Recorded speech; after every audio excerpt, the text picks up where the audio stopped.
Nice boat. Yeah, thanks. And thanks to Alcoa 10 Federal Credit Union. See, they want to put me at ease when getting my loan with them. Whether that's purchasing a new or used auto, this boat, camper, or even a motorcycle. Let Alcoa 10 help you on your customer journey. Plus, for a limited time, get 90 days till your first payment and an online-only special low rate of 2.44%. 2.44%? Wow. Right? Go to atfcu.com for details. Equal housing lender. Alcoa 10. It's a win-win.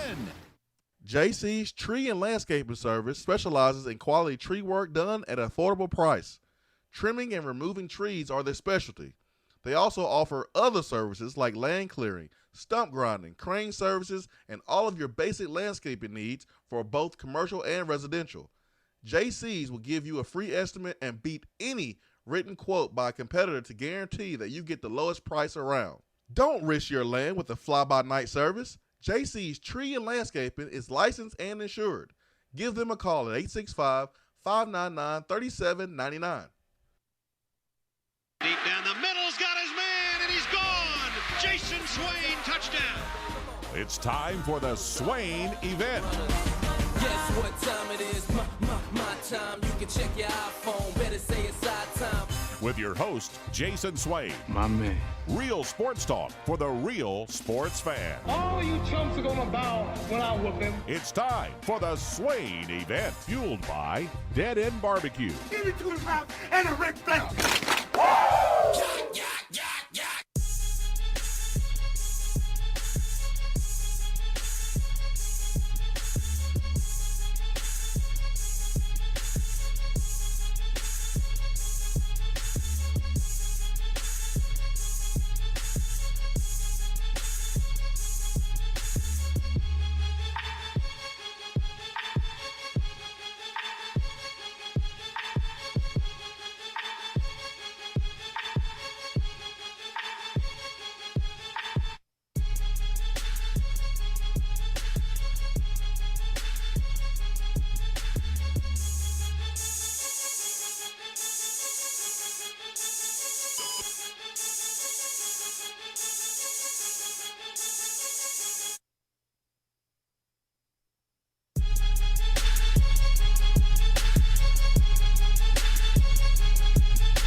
Swain Event, SwainEvent.com, fueled by Dead End Barbecue, top 100 barbecue restaurant in America. Tuesday, 3 minutes past the top of the hour, September the 22nd. Ben McKee, Jason Swain here. 865-250-503 is our telephone number. That is the number to the Irish Networks hotline. We hope you're having a great morning. As I know Ben is having a great morning, man. Looking good, smelling good. Game week. I know you're good, Ben. I am. Good morning. It's always a blessing to wake up. Always good to wake up each and every morning. Man, Coach Pruitt talked to the media yesterday, part of his game week Monday availability. And Pruitt, as usual, is pretty straightforward, except for letting the folks know how many numbers will be available for Saturday. Who's going to be available, who's not going to be available. You don't blame anyone for asking the question, but if you're trying to win a football game, you don't want to give your opponent any ammunition, any help at all. Let them figure it out when they play. That's why they pay quality control folks and graduate assistants and assistant coaches. Figure it out during the game. Adjust. And Tennessee will have to do the same thing when they play South Carolina, Ben. They will. I don't blame Pruitt one bit for not wanting to release who will be available and who won't be available. It would be nice to know, but college football does not have an injury report like the NFL does, in which teams are mandated to update accurately and on a day-to-day basis the availability of players on its football team. So sounds like most guys are not in contact tracing, if not everybody. Definitely won't have 48 players missing like you did 2 weeks ago during the middle of camp. Now, something could pop up Wednesday or Thursday. Heck, Friday when they test, they could have 20 people test positive, and at that point, the game may not even be played. So not necessarily out of the woods yet, but you do understand why Tennessee and Pruitt would not want to give South Carolina a heads up as to who would not be available or the amount of players that won't be available. Maybe that's something that Eli Drinkwitz will learn as he navigates his first SEC football season. Remember, Missouri will be without 12 players due to contact tracing. But if you're Tennessee, again, if Jarrett Garantano is in contact tracing in quarantine, you don't want South Carolina to know that. You want South Carolina to be preparing all week as if they're going to face Jarrett Garantano. 100%. So even if the whole quarterback room is in contact tracing and D. Beckwith is going to play Wildcat quarterback, Jeremy Banks is going to play Wildcat quarterback, you want South Carolina not knowing that Tennessee is going to be playing Wildcat quarterback until Saturday when Tennessee trots out there for its first offensive series at the game. One thing that has come up that the possibility of it happening was tossed around before the start of the season was what happens if a head coach either has to contact trace or contracts the virus and has to sit out. Well, Mike Norvell at Florida State, my goodness, man, he's had a rough start there in Tallahassee. That's an understatement. This is the most important game of his career, playing against in-state rival Miami this weekend, and he won't be on the sideline. He won't be coaching unless he's going to coach like Hugh Freeze, like from his days at Liberty, where he was laid up in the bed up in the upstairs in the stadium.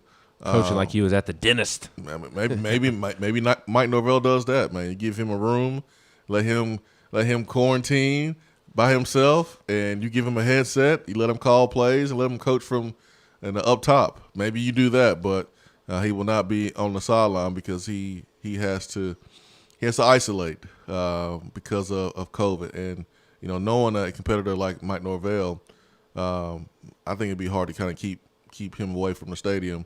I'm pretty sure that he's coming up with different ideas of how he can stay within the guidelines, but at the same time be able to coach his football team. And again, the biggest game of his career, Florida State. First big test, man, playing against Miami. Yeah, a Miami offense that we did not talk about yesterday, but a Miami offense that they were fun to watch on Saturday night. Now, I think Louisville still has a ways to go under Scott Satterfield.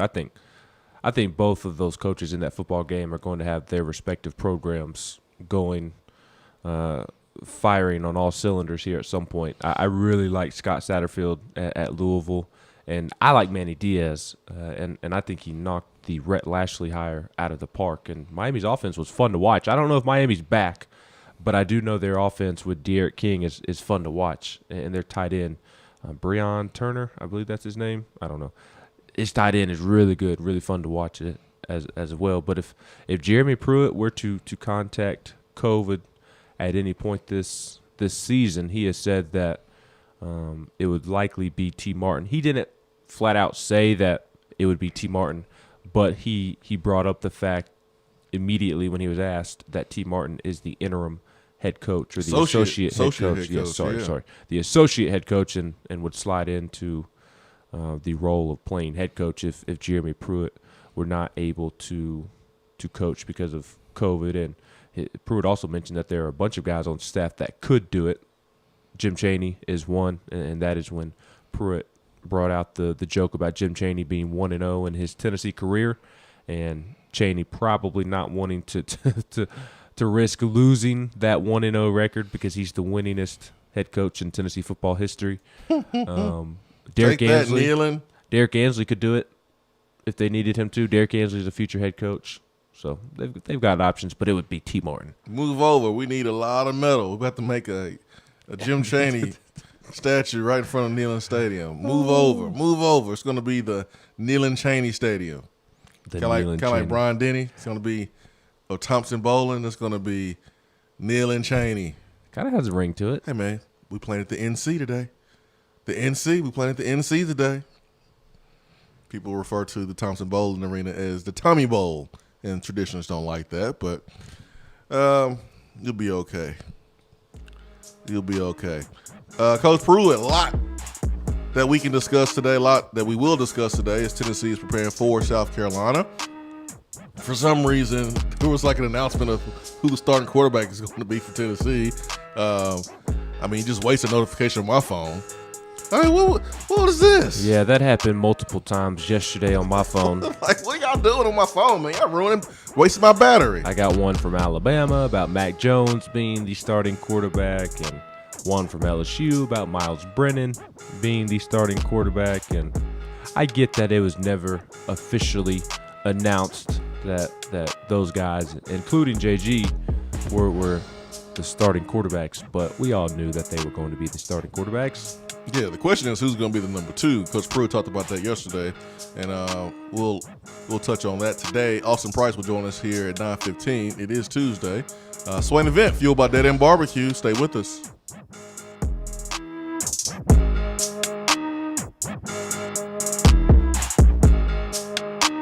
If you want to get in on the conversation, call the Iris Networks hotline at 865-200-5503.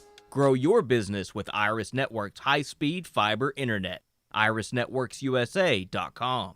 Voted Best Barbecue in City View Magazine and a top 100 barbecue restaurant in the country, Dead End is a no-brainer when you are craving the smoky flavor of quality Q. Dead End makes it easy to enjoy their fantastic menu with online ordering and local delivery with Valet Gourmet. That's right, you can have Dead End brought to you. Can't think of the spread for your next event? Get Dead End to cater it. Check them out online, deadendbbq.com. Dead End Barbecue. The search is over. With smartphones being such an integral part of our daily lives, it is truly an inconvenience when it doesn't work properly. It disrupts the normalcy of our day. When you go into the cell phone store to have it repaired, they just try to upsell you on a new phone. That's why the owner of iDrop, TKL, left those places and opened iDrop. His goal is a happy customer. TKL and the team will listen to what you have going on and work to solve the problem of your broken device in a way that best suits your needs, instead of trying to upsell you on something that you just don't need. They don't just repair phones, they can service your laptop or PC as well as your Mac. Windows 7 support is over,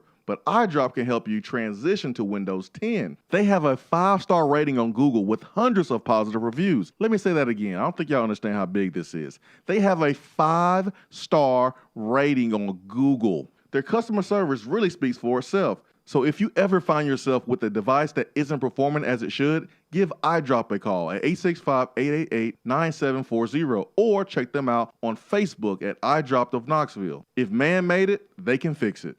Out-of-town law firms have been swarming into East Tennessee lately. Firms from Memphis, Chattanooga, and Birmingham have stormed into the area. Wouldn't you rather do business with a local law firm? You know, a true neighbor. Marcos Garza and the pros at the Garza Law Firm are just that. They are our neighbors and friends that support local causes year-round. The Garza Law Firm works to serve you professionally on criminal matters, injuries and accident matters, and Social Security and disability filings. The Garza Law Firm is here for you at GarzaLaw.com. The Garza Law Firm. Let us help. For a replay of each day's Swain Event TV, like us on Facebook.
Is it the biggest story right now? No. Could it be? Yeah, it could be.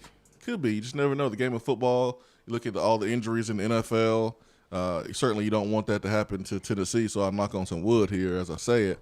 But, I mean, you look around the NFL, man, everyone is getting hurt. Man, I tell you, I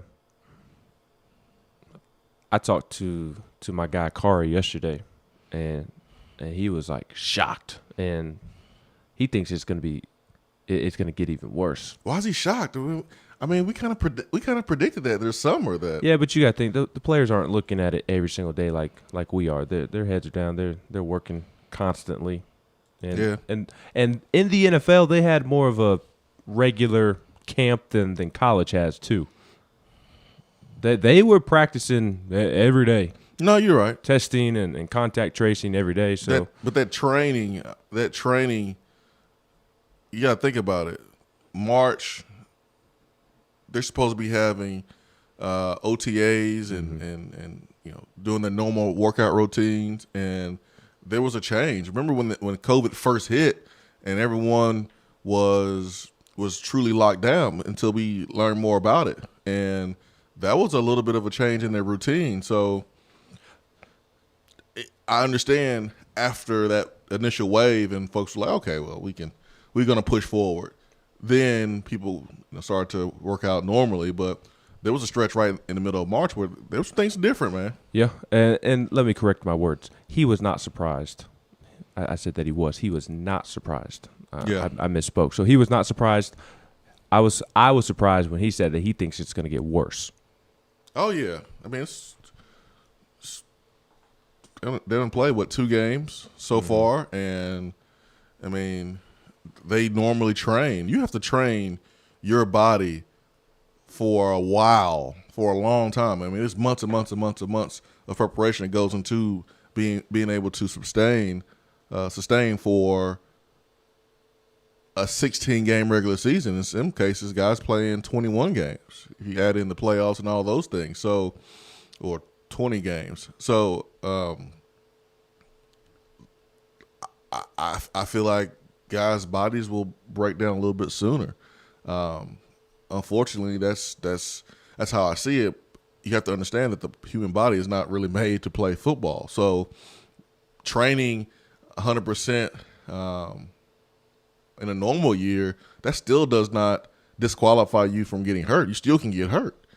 Now, you add in COVID, there's just more room for error. There's more opportunities, I guess, to get hurt because their workout routine was affected a little bit. So I just hope that doesn't carry over to college. It's hard to believe that it won't because guys were at home for long periods of time, and you just don't have access to the training room. You don't have access to the weight room. You can get stronger and all those things, but it's the prehab work. It's the things that you work on to prevent injuries that I don't know if you do at home. So hopefully that does not happen. Coach Pruitt talked about the backup quarterback situation. Hopefully we don't need to use a backup quarterback unless Tennessee is up big, but that battle is between the 3 guys, Brian Maurer, Shrout, and Harrison Bailey. And Harrison Bailey, of course, we know, no fault of his own, but wasn't able to compete like everyone else because of contact tracing and sitting out and quarantining. Also, Brian Maurer has been out of practice or not able to compete at full strength because of some injury or nicks and bruises. A hamstring injury that the coaches have openly talked about during fall camp. It's just weird. I understand a Michael Vick, Russell Wilson. I understand one of those running quarterbacks that's what they do. They do a lot of it, have a hamstring, but my goodness, man. Brian Maurer has some bad luck there. You got to have your wheels to be able to plant and navigate in the pocket. So he's not been able to practice at full strength, and then You look at Trout and you understand why he was out there in the league. But Coach Pruitt is giving those guys a couple days to continue to compete before naming a backup quarterback. But yeah, man, I thought the notification I got yesterday about Jared Garantano being a starting quarterback, man, I thought that was a waste of time. Yeah, and JT Shrout is going to be the backup quarterback. He already is the backup quarterback. Yesterday was gamesmanship. Yesterday was coach speak. Yesterday was not trying to tip the hand to South Carolina. But if Jared Garantano goes out and tears his hamstring in the first quarter on the second series, JT Shrout is going to go into the game. If Jared Garantano goes out there and throws 4 interceptions in the first half, JT Shrout will probably start the second half at quarterback, and knock on wood. We don't want to see JT Shrout. I realize that some of you all have JG fatigue, and I understand. But JG is the starter, so we don't want bad things to happen to him, because that means Tennessee is in a bad spot. So JT Shrout will be the backup quarterback. Hopefully we don't have to see him unless Tennessee is up by a bunch of points. But Brian Maurer hasn't been able to practice because of that hamstring. Harrison Bailey's been in quarantine multiple times. Those guys just aren't ready to play football right now. I mean, it's really cut and dry. And JT Shrout, on top of the other guys not being available, JT Shrout has had a really, really nice fall camp, playing with confidence, making better decisions, playing more consistently.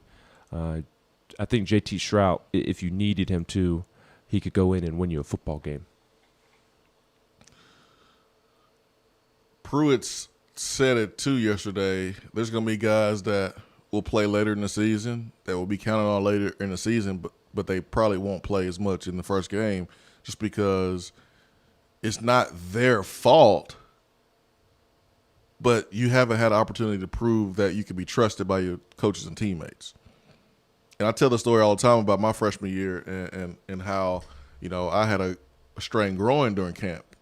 And as much as I wanted to go and prove that I can play at this level and prove to the coaches that you can trust me in the first game, I couldn't. And I remember Tony Brown pulling me over to the side saying, hey, man, you know your body. You know your body. If you can't go, man, you can't go. You got to sit down if you're going to heal. And I had, groin issues and hamstring issues my first 2 years, and then it just went away as I got stronger and became more flexible. But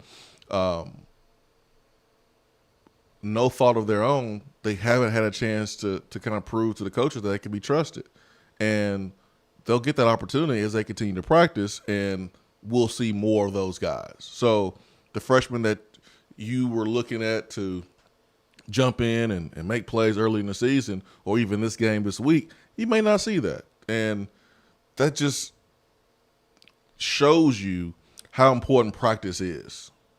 I think a lot of folks downplay practice. They put too much stock in being a gamer. That's rare. Practicing bad, but playing at a high level. You do what you do in the games in practice. We idolize Peyton Manning, but do we truly understand what makes Peyton Manning, or what made Peyton Manning? He didn't go out there and fiddle farting around in practice and have trash practices and then go out there in the games and light it up. No, it's every single day. It's habits. It's muscle memory.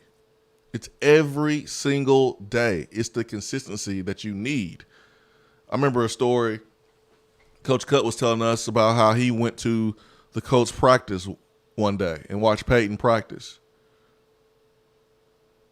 And when Peyton was working with his wide receivers, the ball never hit the ground. It never hit the ground.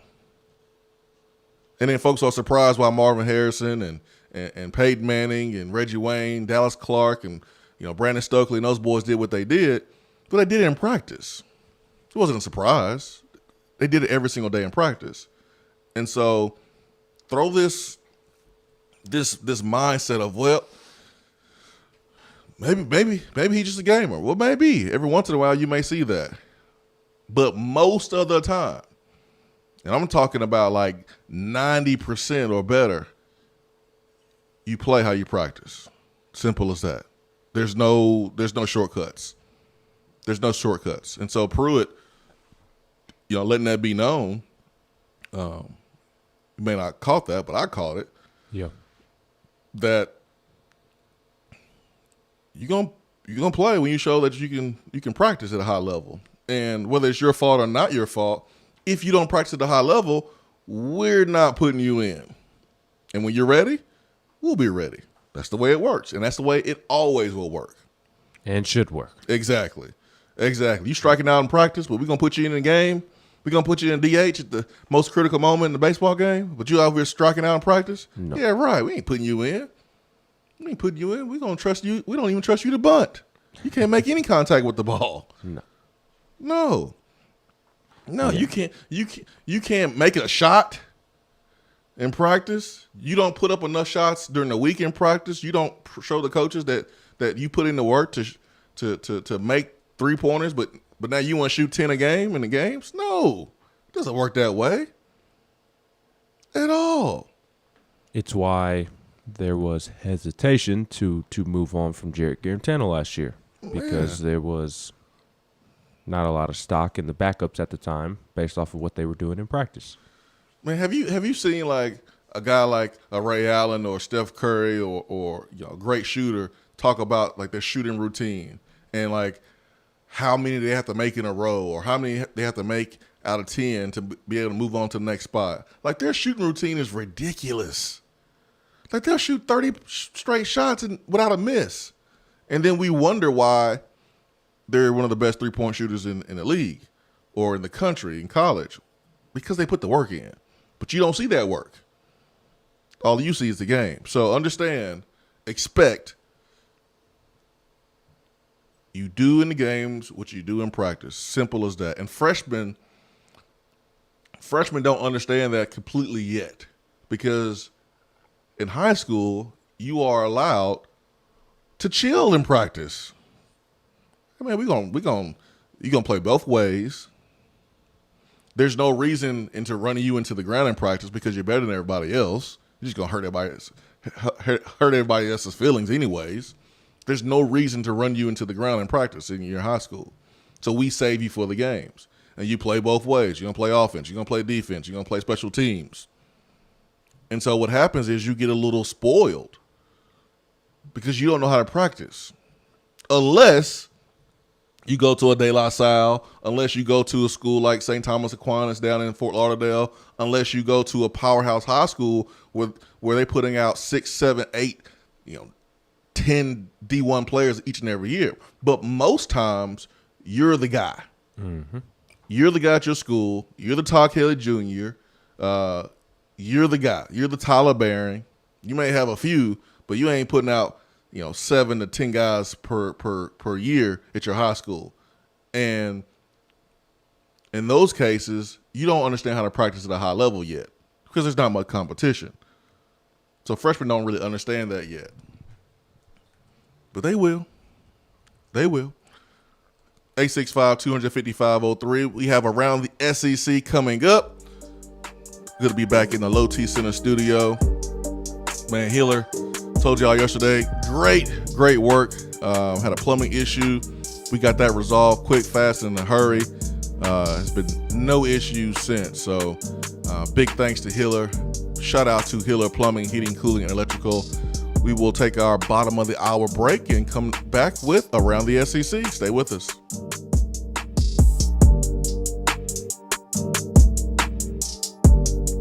I'm Vince Moore, wide receiver, VFL 1991, and you're listening to the Swain event. We're here with Dr. Michael Carlson of Tennessee Regenerative Sports Medicine to discuss stem cell treatment and PRP. If you have orthopedic injuries such as shoulder pain, knee pain, Achilles tendonitis, or tennis elbow, you should give them a call. That's right, Jason. We specialize in regenerative non-surgical orthopedics. So we treat damaged tendons, ligaments, and joints by using ultrasound-guided injections with stem cells or PRP. And this form of treatment actually stimulates the body's own reparative process and allows for healing of the damaged tissue. So, Doc, what makes your training different than others? Well, Jason, I've been practicing in Knoxville for 26 years, and I'm certified in interventional regenerative orthopedic medicine through the American Academy of Orthopedic Medicine. So unlike the big seminars that will advertise stem cells, fly someone in for a couple hours to talk about supposed stem cells that you order off of a shelf, then they'll depart, leaving the patient wondering who will be the person injecting me and what their level of training is. At Tennessee Regenerative Sports Medicine,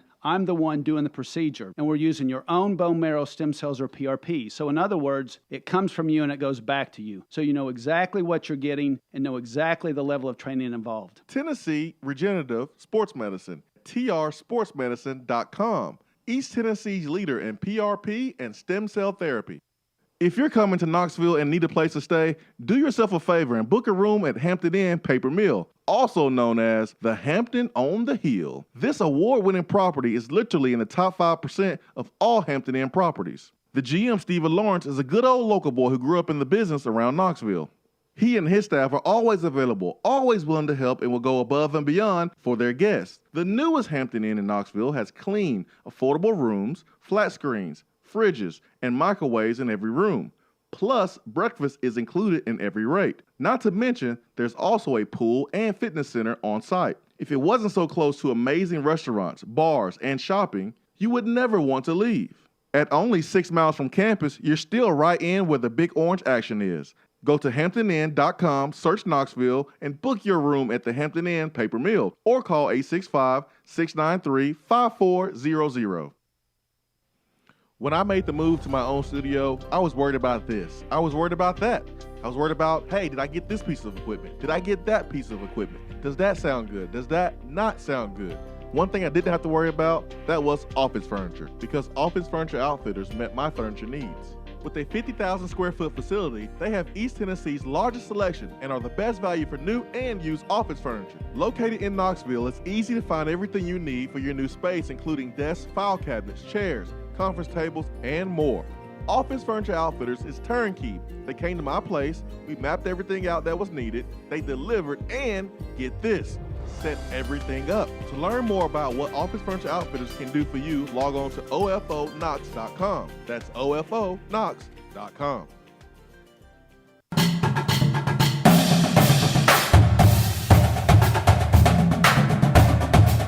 Around the SEC, powered by 42nd Street Marketing, your game-winning play call for design, marketing, and branding.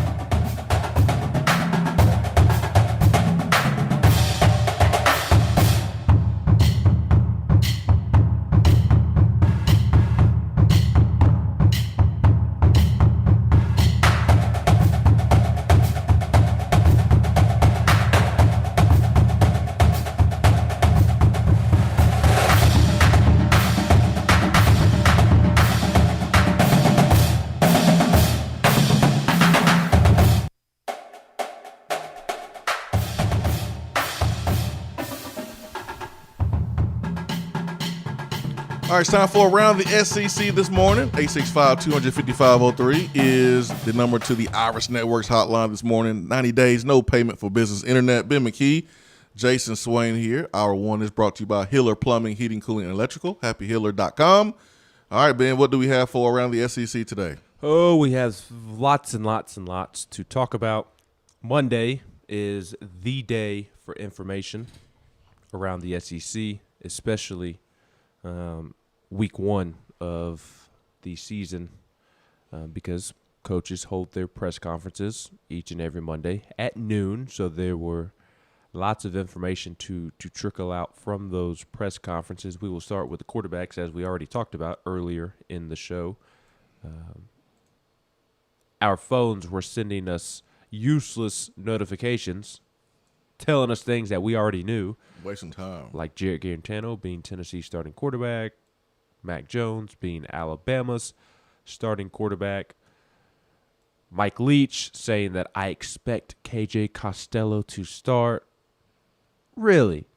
You're not going to start a quarterback who performed very well in the Pac-12 and you don't have your own quarterback other than Garrett Schrader there at Mississippi State.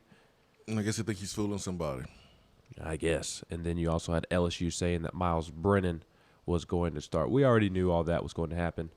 Kentucky has not received word on Joey Gatewood, so Tennessee fans are not alone in waiting on a decision on Cade Mays, which Jeremy Pruitt said on Monday that no decision has been made. They are unaware of a decision at this time. Wow. Kentucky is also going through the same thing. Again, Joey Gatewood transferred from Auburn to Kentucky, and Kentucky is still waiting word from the SEC as to whether he will be eligible to play this weekend against Auburn or not. Rivals, Kentucky's rival site, reported that there had been a gentleman's agreement. We talked about this last week, that in order for Gatewood to be eligible for all of 2020, for all 10 games, that they agreed to not play him against Auburn week 1.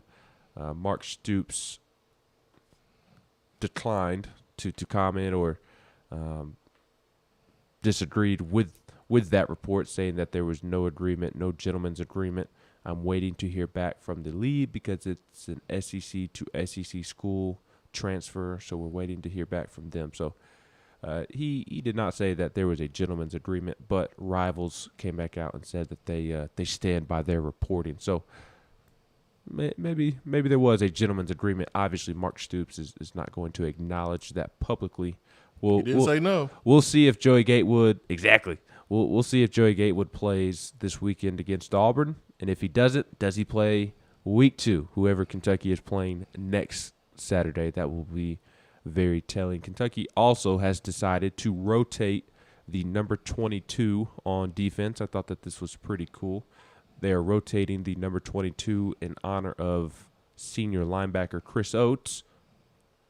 Terry Wilson, who usually wears number 3, wore number 22 in the season opener last year to honor the late, great Jared Lorenzen, who passed away earlier that summer.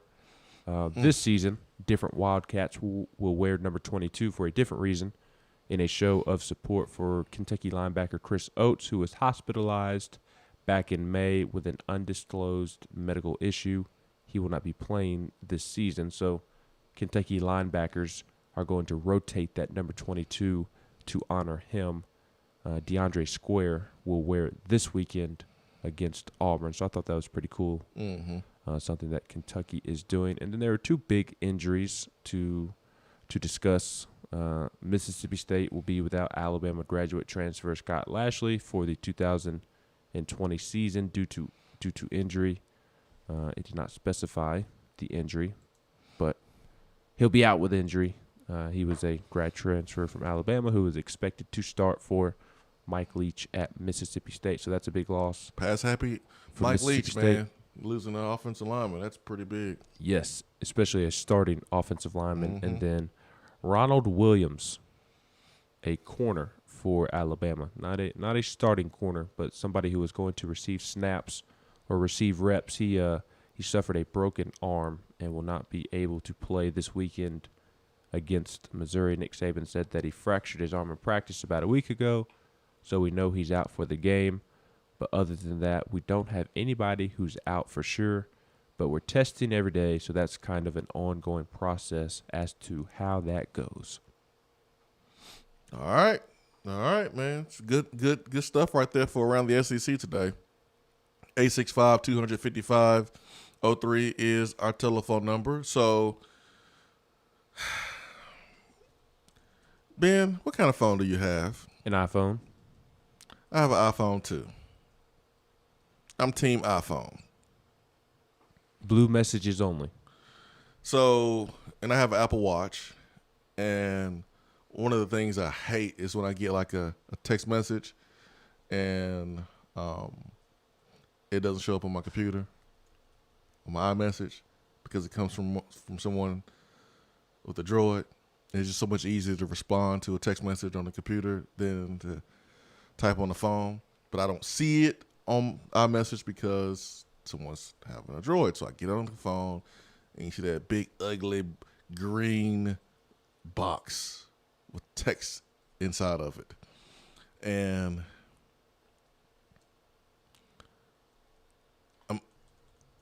Apple everything. Got a Mac. Phone is Apple. Watch is Apple. iPad's in here. The only reason when you have PCs in here is because it's a little friendly for doing this show. And so got 2 PCs in here for the, production purposes. But anything else, man, team iPhone, team Apple. You have a MacBook yourself. Mm-hmm. And an Apple Watch. Yep, you got Apple Watch as well. We're Team Apple over here. Yeah. Even got a pair of AirPods for my birthday. Yeah, man, I saw that, man. You big time now, man. I would lose one, so it's best I just don't even bother trying to do AirPods. I do have Beats, which is Apple. It's an Apple. Yep. It's an Apple product now because they bought. As well. Yeah, Apple bought Beats. But my point is, we have this new Swain event app that is supposed to drop like within hours. But Ben, we gotta wait, us Apple users, because the Droid version is coming out first. So the Droid version should be out within hours. Within hours. The Droid version, yeah. So, and the reason why we basically had to build a brand new app is because it was giving our Droid users some issues because there's so many different operating systems with Droid. A couple updates from Apple would have given the old Swain event app or the current Swain event app some issues too. So it was just time for either a big time update or just a brand new app. So brand new app was where we went. Now from this point forward, we'll be able to upgrade and move along with the software as it continues to advance. It seems like every other month where we get an update. But the Droid users, you will get the new app first. Talked to the developers yesterday. You will get the new app first. Apple, we gotta wait a couple days, man. It may be like next week when we get ours. So Droid users, you'll get your new Swain event app, and I'm over here. I used to have 2 phones, so I used to have a Droid and an Apple, so I can be able to navigate the app using different operating systems. But I just have one phone now, and that phone is the iPhone. So I won't even know how my own app is going to work because I don't have a Droid, and no one in my house has a Droid. We all have iPhones, so. The Android folks will just have to let us know. I know, right? So I'll make an announcement when that is ready. But again, we are hours away from that release. Excited about that, man, because it's been a process, that's for sure. 865-255-03. Yeah, Attaboy coming up here. Gotta highlight some positivity, man. The Raiders getting it done, man. The stadium was beautiful, man. The Raiders getting it done. It was cool to see Jason Witten still out there, adding on to the stats, padding those stacks even more and more. And he's a good mentor for Waller, because Waller is a bad boy. That tight end for the Raiders, man. He might be the best tight end in the league. Huh? He might be the best tight end in the league. What? He might be. No, he's a beast. I appreciate his fantasy points that he gives me every week, him and Josh Jacobs, but he needs to do it a little bit longer to be in the same conversation as a Travis Kelce and a George Kittle, George Kittle. He's in a conversation. He's in a conversation. I like him, but he's in a conversation. He's at the front door. He's knocking on the front door. He's in the group. The boy for the last 2 years has been doing it, man. And if you just watch him work yesterday, dude was uncoverable. He reminds me of Kyle Pitts at Florida. He was unguardable. Like, he is a problem. Like, when I first saw him yesterday, glance, I was like, oh, man, that's a big wide receiver. And I was like, whoa, it's a tight end, the way he was running routes. Yep. Yo, Waller is, he's the problem. truth. He's the truth. He's in the conversation. We may not put him above Kelsey yet, but he's in the conversation, man. He's a stud. 865-255-03. Be right back.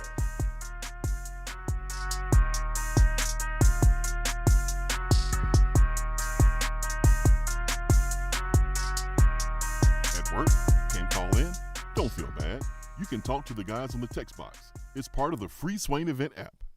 Guys, Low T Center is open for normal business hours, including Saturdays.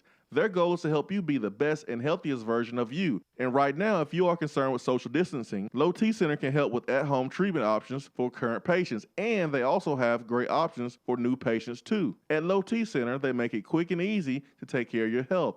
Most health insurance is accepted. They'll even help verify it for you. And just a reminder, if you're feeling bad, have a fever, or travel to high-risk areas, please stay home. If you'd like to learn more about getting a comprehensive health assessment, be sure to call 865-392-1388. That's 865-392-1388. Or you can schedule an appointment online at lowtcenter.com. Low T Center, reinventing men's healthcare.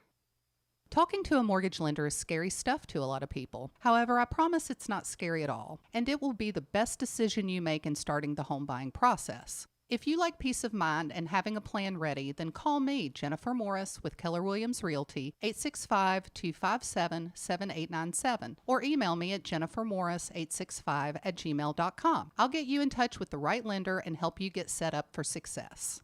More and more Tennessee businesses are switching to Iris Networks for reliable, local, high-quality, high-speed business fiber internet. Iris provides direct internet access from 10 megs to 10 gigs with no payments for 90 days. Iris also offers next-generation business phones with work-from-anywhere capability from the mobile or laptop app. With local sales, support, and service, Iris is a partner in the community. Learn more at irisnetworkusa.com or call 865-448-IRIS. Iris Networks, a Tennessee business connecting Tennessee businesses. I just wanted to come by and congratulate you on the great work you've been doing. I like your style. You remind me of a young me. Failure is not an option. That boy is good. Don't remind yourself, nobody built like you. You design yourself. Attaboy. Attaboy is brought to you by Made in Tennessee Business Fiber Internet from Iris Networks. Find business solutions for you at irisnetworksusa.com.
Attaboy is brought to you by Iris Networks, irisnetworksusa.com, specializing in fiber internet, high quality, affordable, great pricing, great customer service right here in Tennessee, local business, made in Tennessee for Tennessee businesses, irisnetworksusa.com, 90 days, no payment for business internet, irisnetworksusa.com.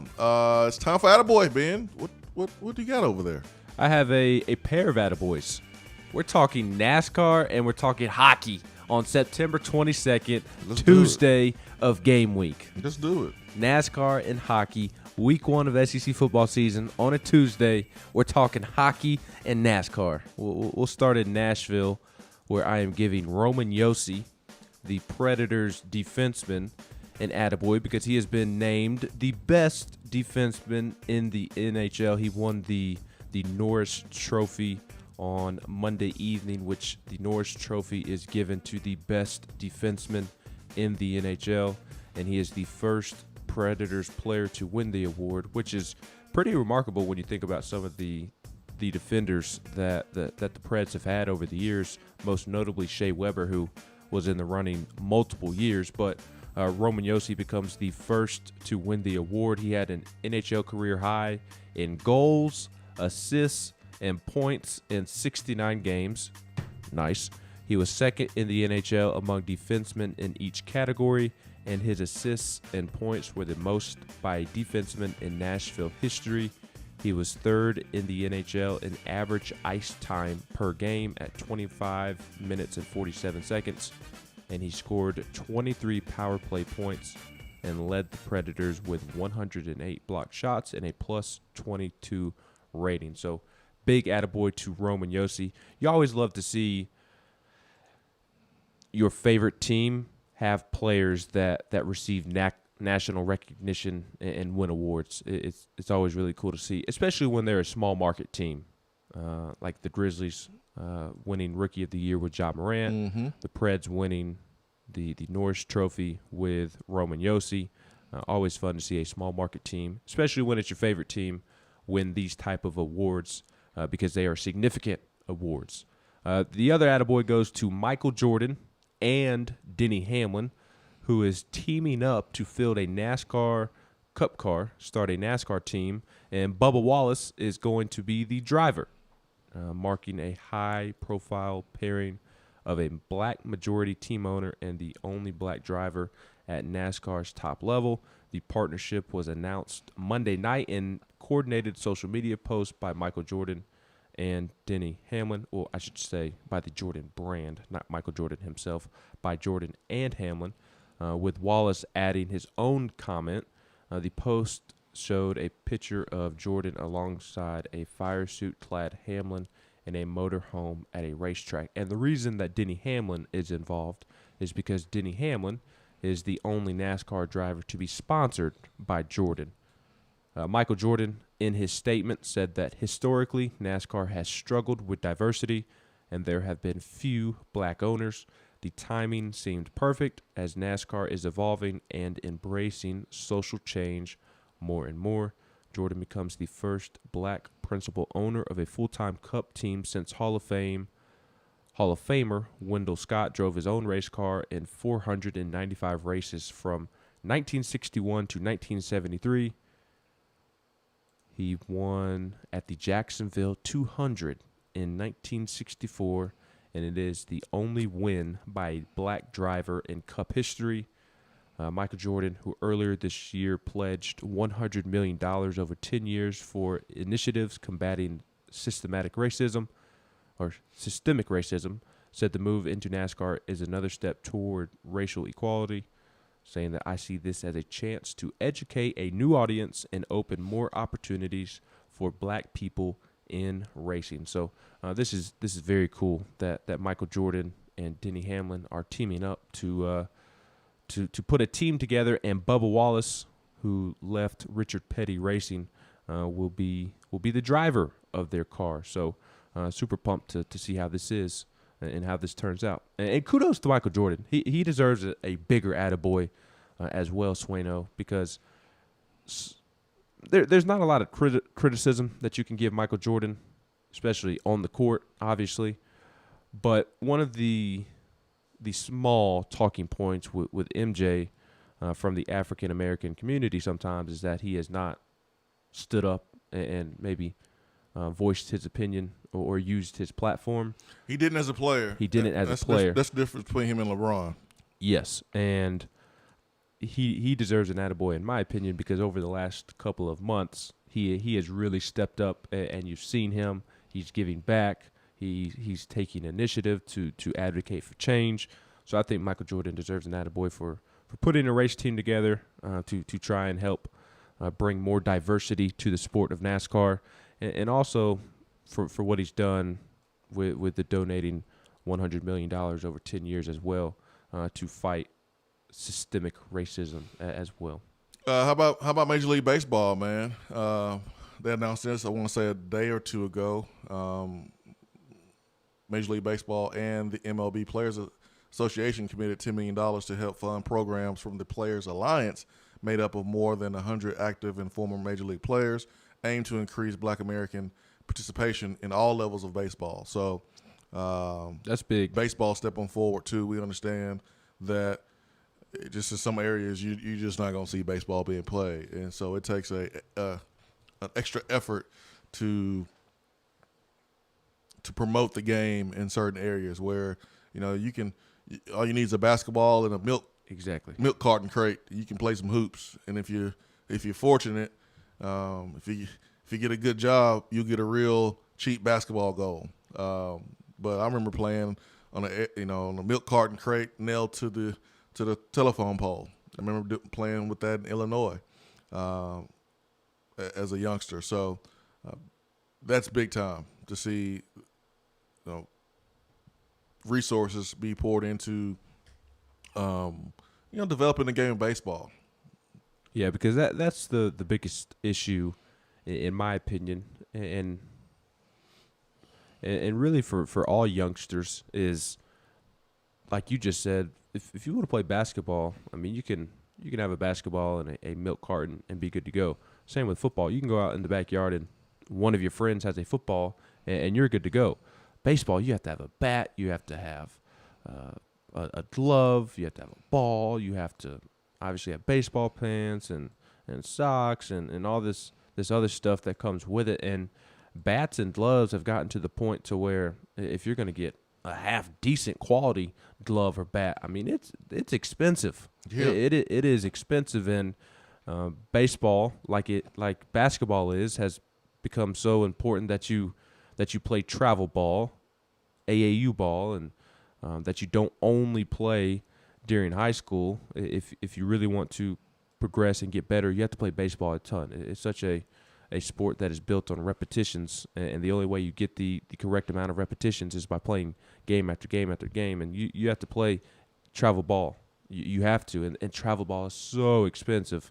So it's really cool to see baseball players trying to help make that easier on people. I think about Cade Martin, man, the son of T. Martin, and because of T and what he's been able to do at college and having the resources, man, Caden is able to do everything as a baseball player and have those opportunities. And so it'd be good to see more athletes that don't have the financial stability of a T. Martin, Cade Martin, to be able to have those opportunities, because it costs money to play baseball. Simple as that. So kudos to Major League Baseball, attaboy Major League Baseball. Hour 2 coming up here on the Swain event, fueled by Dead End Barbecue.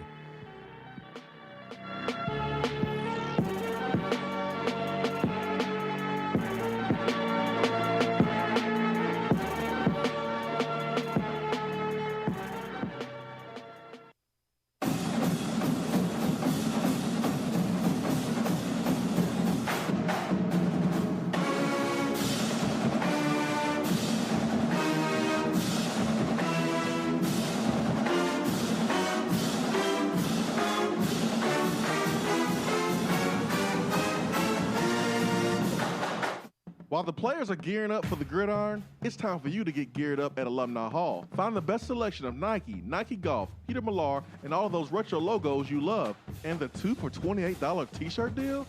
Game changer. And don't forget about the rest of your game day crew. There are plenty of options for the entire family and to upgrade that tailgate. Shop now at one of their 6 convenient locations in Tennessee or 24/7 at alumnihall.com. It's football time in Tennessee. Voted Best Barbecue in City View Magazine and a top 100 barbecue restaurant in the country, Dead End is a no-brainer when you are craving the smoky flavor of quality Q. Dead End makes it easy to enjoy their fantastic menu with online ordering ordering and local delivery with Valet Gourmet. That's right, you can have Dead End brought to you. Can't think of the spread for your next event? Get Dead End to cater it. Check them out online, deadendbbq.com. Dead End Barbecue. The search is over. Nice boat. Yeah, thanks. And thanks to Alcoa 10 Federal Credit Union. See, they want to put me at ease when getting my loan with them. Whether that's purchasing a new or used auto, this boat, camper, or even a motorcycle. Let Alcoa 10 help you on your customer journey. Plus, for limited time, get 90 days till your first payment and an online-only special low rate of 2.44%. 2.44%? Wow. Right? Go to atfcu.com for details. Equal housing lender. Alcoa 10. It's a win-win.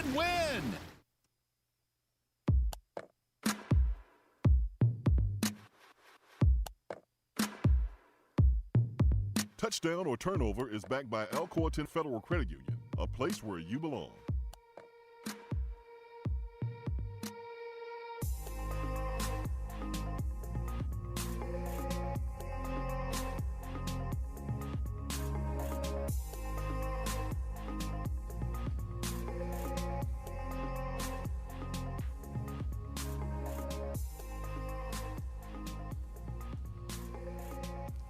Touchdown turnover back by Alcoa 10 Federal Credit Union, a place where you belong. Better rates and better service. ATFCU.com.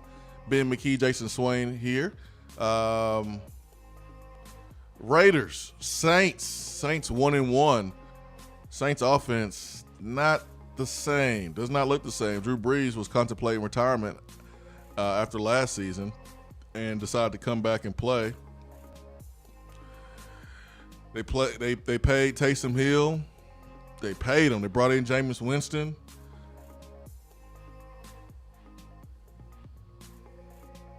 Drew Brees. Touchdown turnover. You think Drew Brees gets replaced at one point during the season by Jameis Winston? Do you think he gets replaced healthy by Jameis Winston at one point?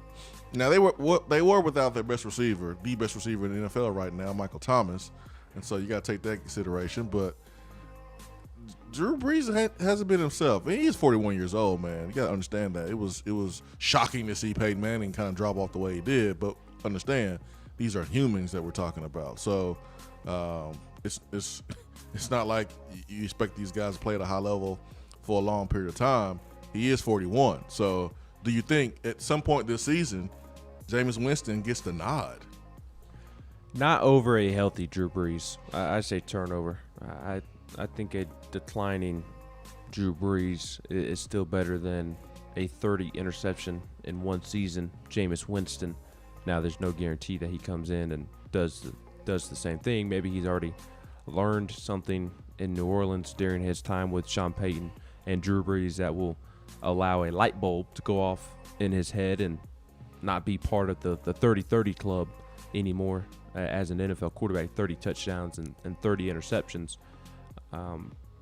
At minimum, even if Drew Brees has declined from an arm standpoint, at minimum, he's going to have the Saints in the right plays, checking out of the wrong plays, and making good decisions. You don't have that with Jameis right now. At least he hasn't proven that he can take a step forward in that department. So I say turnover. I think we'll see Drew Brees unless he just completely falls off. Yeah, I think the Saints will go out with Drew Brees, man. I think Drew Brees has done so much for that franchise, that city, and I think they'll give Drew Brees an opportunity to shake off the rust and be able to adapt. With Mike Thomas not being out there, I think they'll do that, man. So I think a lot has to happen for them to sit down Drew Brees, because that's just an insult right there, man. They won't do that to Drew Brees unless this is really, really, really bad. And I don't think he was really, really bad yesterday. Now, it wasn't great. It wasn't good at all. Sean Payton said that their offense is average at best right now. The bigger problem is they can't stop the run. Well, defensively, that's the biggest problem. Offensively, Drew Brees threw a pick. Drew Brees was off target. And so Sean Payton was talking about the offense and saying that they're average at best right now. But yeah, the defense certainly has, influence in helping the offense with field position and things like that. But Drew Brees has always played at a high level with or without a good defense, and he's just a little off right now. And second game of the season, we're just not used to that, man. He's been kind of a victim of his own success. We're expecting greatness from him, so we'll see if he's able to shake off the rust. Certainly not having Mike Thomas out there changes things, but when you are an elite quarterback, you kind of find other ways to get guys involved, and they did not. Yeah, because you heard Louis Riddick say with a minute left in the game, how is Emmanuel Sanders just now catching the football with a minute left in the football game? Yeah, Emmanuel Sanders came to the Saints to catch balls, man. Yes. he left 49ers, who run the football more than anybody else in the league last year, them and the Ravens, to come catch balls for Drew Brees, or from Drew Brees. And certainly not what he expected when he signed that contract with the New Orleans Saints. Swain event fueled by Dead End Barbecue. Hour 2 here on the show. Irish Networks hotline, 865-255-03 is our telephone number. And let's get to Dave Tona. Dave Tona, good morning. Good morning, gentlemen. Good morning, sir. Swaino, I thought the same thing you did with that tight end from the Raiders. Waller. Las Vegas Raiders. Yeah, the Las Vegas Raiders. The Raiders. And I was like, that's a big wide receiver. And boy, you're right. They couldn't guard him. They couldn't stay with him. He is good. He is really, really good. Really good. So my question of the day, come Saturday, we do the coin flip. Tennessee wins. Do you put the offense on the field first or the defense? Because you know with whichever one you're going with, that's the one you have the more confidence in. I'm going defense. I don't know if you have more. I don't know if you have more confidence in one or the other in this situation. If you pick defense or offense, I just think that you give yourself a chance to make second half adjustments, and it would be good to have the ball to start the third quarter. That's more how I'm looking at it, because I still think the offense should be stronger than the defense. As I look at Tennessee right now, which unit is better? Which unit I trust more? I'm going to say offense, but even with that, I would still want to play defense first and defer to the second half if I win the coin toss. Okay. What about you, Ben? I would put the defense on the field first because I like getting the ball after halftime. Yeah, that's another way to look at it. I didn't think about that until after Swainer just said that. That's a good point. If it came down to which one I had more confidence in, though, I would put the offense on the field first. I trust Tennessee's offensive front more than I trust Tennessee's defensive front. And to me, in the back of my head, it wouldn't be a great worry, but a slight worry that because of the concern that we've heard about Tennessee's defensive front during fall camp and a lack of physicality, it could really drain the confidence of the defense if South Carolina's offense just marches down the field and scores because the defensive front couldn't stop a nosebleed or couldn't generate any pass rush. So to maybe prevent that a little bit and try to drain South Carolina's momentum instead, I would try and put the Tennessee offense on the field first and generate a touchdown that way and try to knock South Carolina off its game confidence-wise. Yeah, it just takes a lot of chemistry, man, to have everything together on offense. And so I would make South Carolina. I just don't think they'll be clicking on all cylinders first game for first drive of the game, first game, and you set yourself up for some really good field position too. So if you get 3 and out, we're talking about get the ball at the 40-yard line rather than getting the ball at your own 20 or 25-yard line. That's if you don't even have a good punt return. If you get a 3 and out in your first possession, you throw back Velus Jones, you got something. At minimum, you should start the offense with the ball at the 40-yard line. You get a good return, 8-10 yards, you're starting the ball at midfield, half field. But you're starting with the ball at midfield. So I just feel like, I think that's soccer, Swain. yeah, it's been basketball and football mixed together. But I just think about field position. I think about first possession of the game, first possession of the season. I just think offensively both teams will have something to kind of work out. And Carolina's playing a new quarterback. I just feel like go ahead and go on defense, man. Go ahead and go on defense. They're going to run the football first, stop the run, and put them in third long, get the football back in good field position is what I'm thinking. You know what I'm really hoping for when we see the defense for the first couple of series? I can't remember what year it was, but you remember we couldn't line up right? Yeah, that was last year. Was it last year, the beginning of the year? Yeah. It feels like it's been 2 years in this year, but no, that was just last year against Georgia State. With Butch Jones. No, man, it was an issue under Butch Jones too. That 2017 Tennessee Georgia Tech game when everybody was up in the air as to why Tennessee was lining like 5 yards off the ball. No, they were lining up right. They was lining up right according to the coaches. I mean, they were following coaches' orders. Yeah. Yes. They weren't lining up right. Yeah, like they're hiking the ball and our guys are still trying to get in position. Yeah, I mean, they wouldn't line the ball. They wasn't lining up on the ball correctly according to like the universal football standard of defensive line play. I mean, you had guys like Albert Hainsworth was like, what the hell are they doing? You had defensive linemen that have played the position was like, what are we doing? But those players were following the orders of the coaches, so they were doing their jobs. They were doing what they coached to do. Swaino, feel free to call me later because I'm going to have to do this update thing because I got a droid. But as I told y'all, I am electronically challenged. Oh, man. Hey, the same way you got the app before will be the same way you get the new one, man. It's simple. You just go to the – I don't know how I got the app before I had someone do it for me. You go to the – you have a app on your phone, Google Play. It's where you get all the apps. Google Play store right on your phone. Go straight there and type in Swain event, and then boom, it'll be right there. Okay. But I'll have to give you the heads up, so it's not ready yet. All right, guys. All right, man. Take it easy.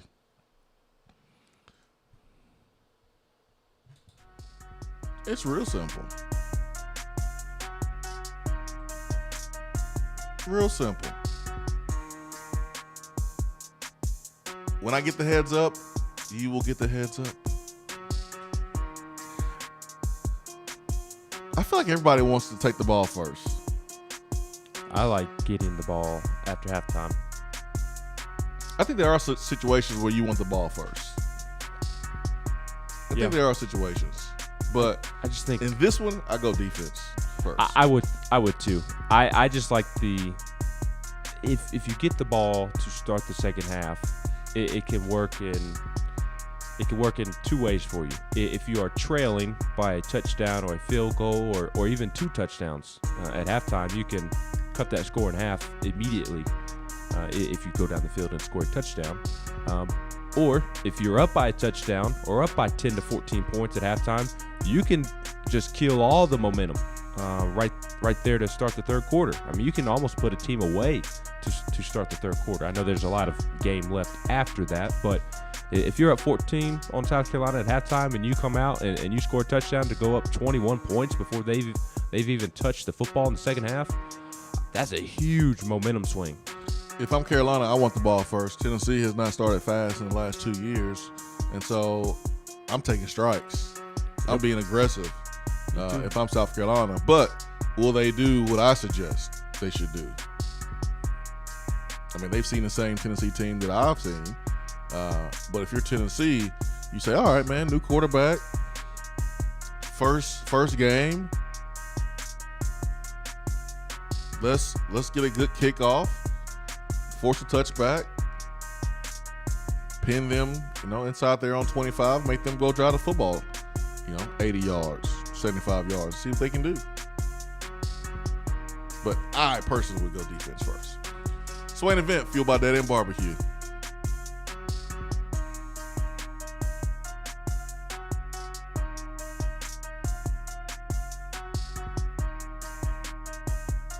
While the other guys are taking guesses, the Swain event is taking you behind the scenes and in the huddle every morning from 7 till 10 right here.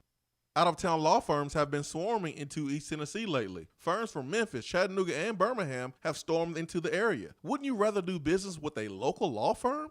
A true neighbor. Marcos Garza and the pros at the Garza Law Firm are just that. They are our neighbors and friends that support local causes year-round. The Garza Law Firm works to serve you professionally on criminal matters, injuries and accident matters, and Social Security and disability filings. The Garza Law Firm is here for you at garzalaw.com. The Garza Law Firm. Let us help. When I made the move to my own studio, I was worried about this. I was worried about that. I was worried about, hey, did I get this piece of equipment? Did I get that piece of equipment? Does that sound good? Does that not sound good? One thing I didn't have to worry about, that was office furniture, because Office Furniture Outfitters met my furniture needs. With a 50,000 square foot facility, they have East Tennessee's largest selection and are the best value for new and used office furniture. Located in Knoxville, it's easy to find everything you need for your new space, including desks, file cabinets, chairs, conference tables, and more.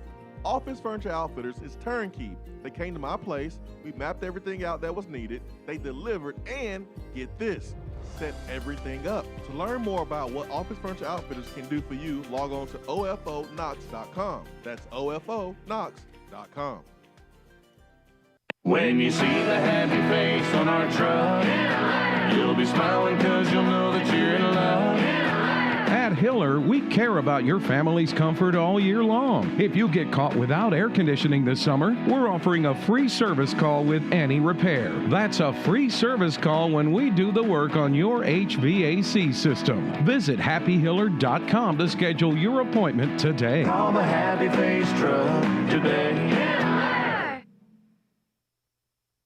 We're here with Dr. Michael Carlson of Tennessee Regenerative Sports Medicine to discuss stem cell treatment and PRP. If you have orthopedic injuries such as shoulder pain, knee pain, Achilles tendonitis, or tennis elbow, you should give them a call. That's right, Jason. We specialize in regenerative non-surgical orthopedics. So we treat damaged tendons, ligaments, and joints by using ultrasound-guided injections with stem cells or PRP. And this form of treatment actually stimulates the body's own reparative process and allows for healing of the damaged tissue. So, Doc, what makes your training different than others? Well, Jason, I've been practicing in Knoxville for 26 years, and I'm certified in interventional regenerative orthopedic medicine through the American Academy of Orthopedic Medicine. So unlike the big seminars that will advertise stem cells, fly someone in for a couple hours to talk about supposed stem cells that you order off of a shelf, then they'll depart, leaving the patient wondering who will be the person injecting me and what their level of training is. At Tennessee Regenerative Sports Medicine, I'm the one doing the procedure, and we're using your own bone marrow stem cells or PRP. So in other words, it comes from you and it goes back to you. So you know exactly what you're getting and know exactly the level of training involved. Tennessee Regenerative Sports Medicine, trsportsmedicine.com.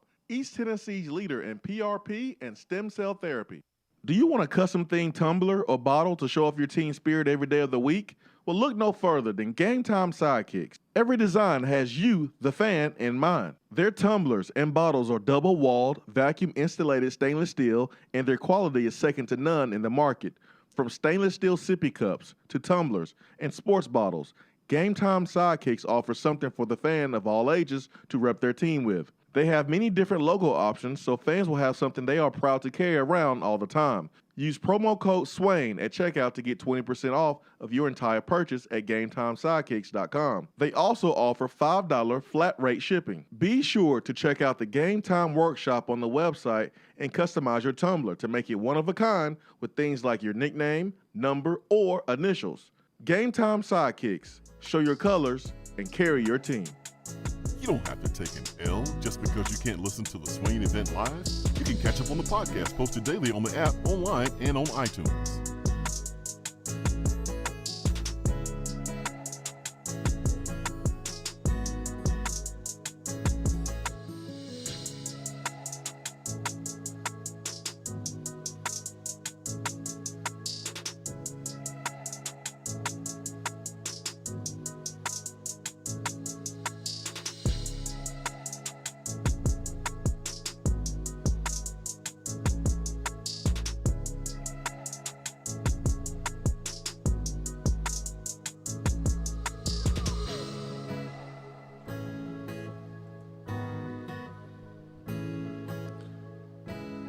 865-255-03 is our telephone number to the Irish Networks hotline. Swain Event, fueled by Dead End Barbecue, top 100 barbecue restaurant in America. You Droid users, all them jokes I have for y'all, I can't even make any jokes now because you'll have the app before me. And it's my app. GBO Rilla says, I know Jordan is being progressive and a businessman, but you can't tell me Jordan sits down and will watch a whole NASCAR race. I don't care if he is from North Carolina. He ain't watched more than 15 laps. He will now that he has money invested in it. But you're probably right. We'll see. Vol Daddy says, did Winston have LASIK eye surgery? Yes, I think he did. He did? He did. Yeah, he did. So maybe you don't get the squinting as much, but I'm pretty sure he will. Vol in Birmingham says, give me defense first. Give me the ball in the second half. Our defense needs to come out and hit them in the mouth.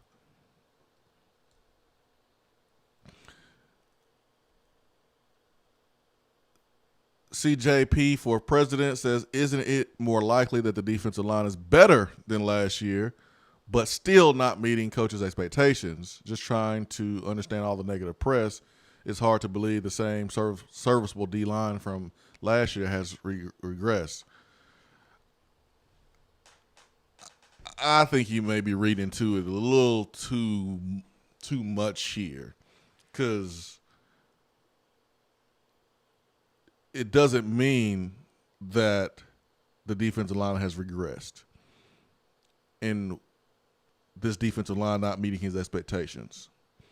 Like no one said that. Coach Pruitt did not say that. Now, you assume that because you lost Dale Taylor, but when you look at a defensive line that is returning a lot of guys, you expect them to be at a certain level at a certain point during fall camp. And for Pruitt, they're not at that level. And that's why you are hearing the negative press. So I don't look at like they have regressed. It's just that they're not at the point where they need to be. They're not. When you have a defensive backfield that can be good as this Tennessee's team, when you have a linebacker group that's young and athletic, it's really not going to mean anything if the guys up front are not at the level they need to be at. They could be the same as last year. That's still not good enough. They could be just a little bit better than last year as a group. That's still not good enough. They need to be at a certain level, and that level is determined by Coach Pruitt and Derek Ansley. And that's why Coach Pruitt has talked about the defensive line needing to show more aggressiveness, needs to dominate a little bit more. So, yeah, man, they could be better than last year, but they're not the level where Coach Pruitt wants them to be right now. Hence the negative press. Philip G says, could the struggle of our defensive line be a reflection of how good our O-line is?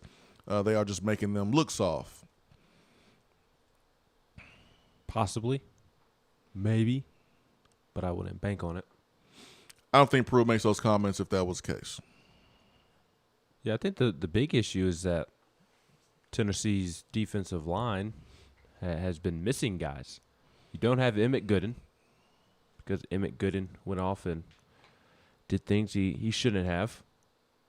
And I realized he was not on the defensive line last year because he was coming back from a torn ACL, but he was still expected to be a starter this year. So that's one guy not out there. Aubrey Solomon has missed a significant chunk of time. Darrell Middleton missed some time. And there's been other defensive linemen that have missed time. So it's hard to create continuity and all be on the same page on top of each performing well in their individual responsibilities. It's hard to put everything together when you're not practicing. And I think that's kind of been the biggest issue, on top of there not being that one guy that can really cause some problems up front for other teams.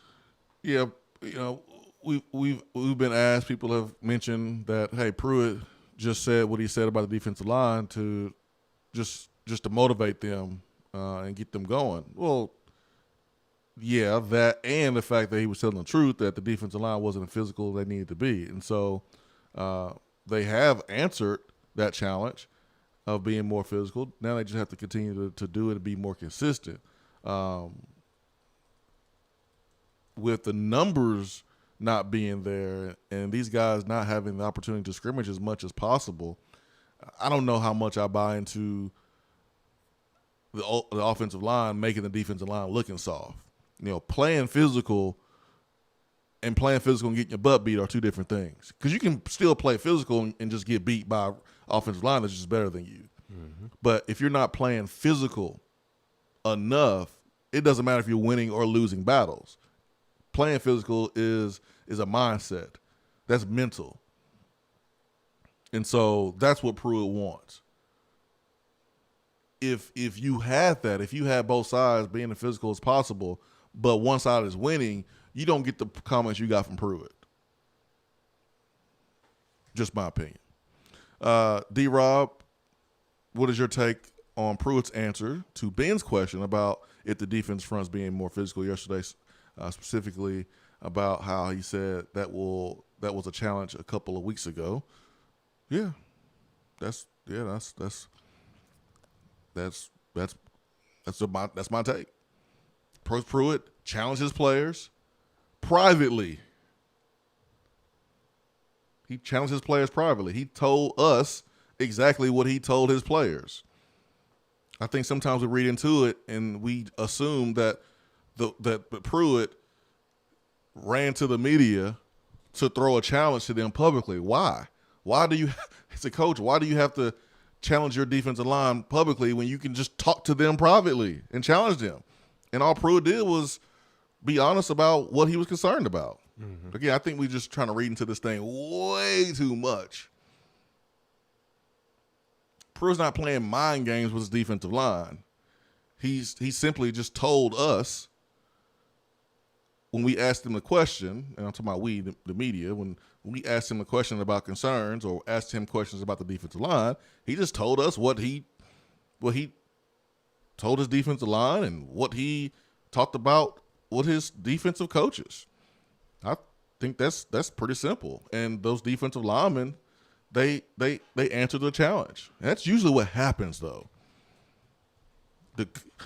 Like in practice, there's just a difference in intensity from your coaches.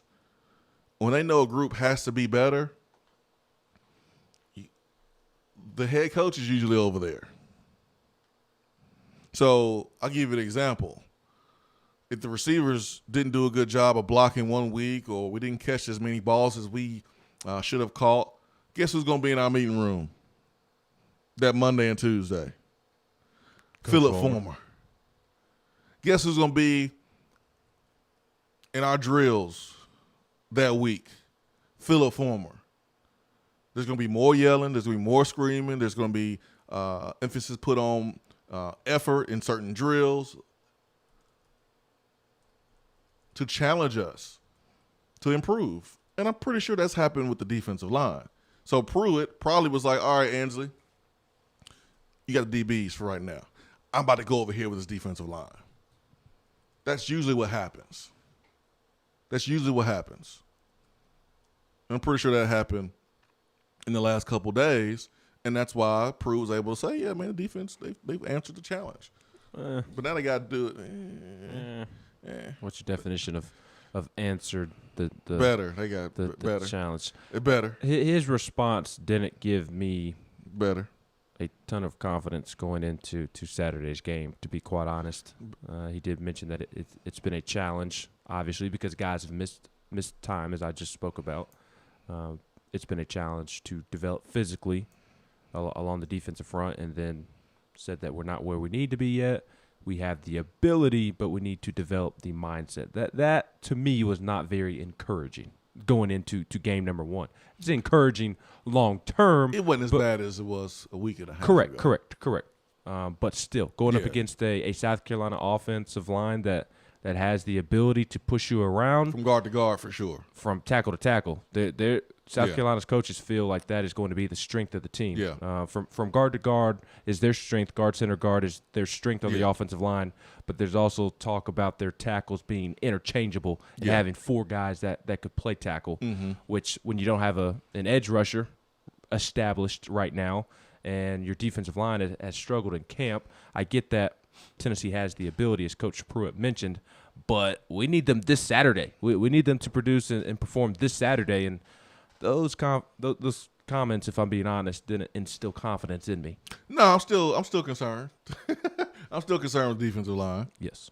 But and we had a comment on the text box when we were talking about do we take the ball first? Do we kick off? Do we give South Carolina the ball?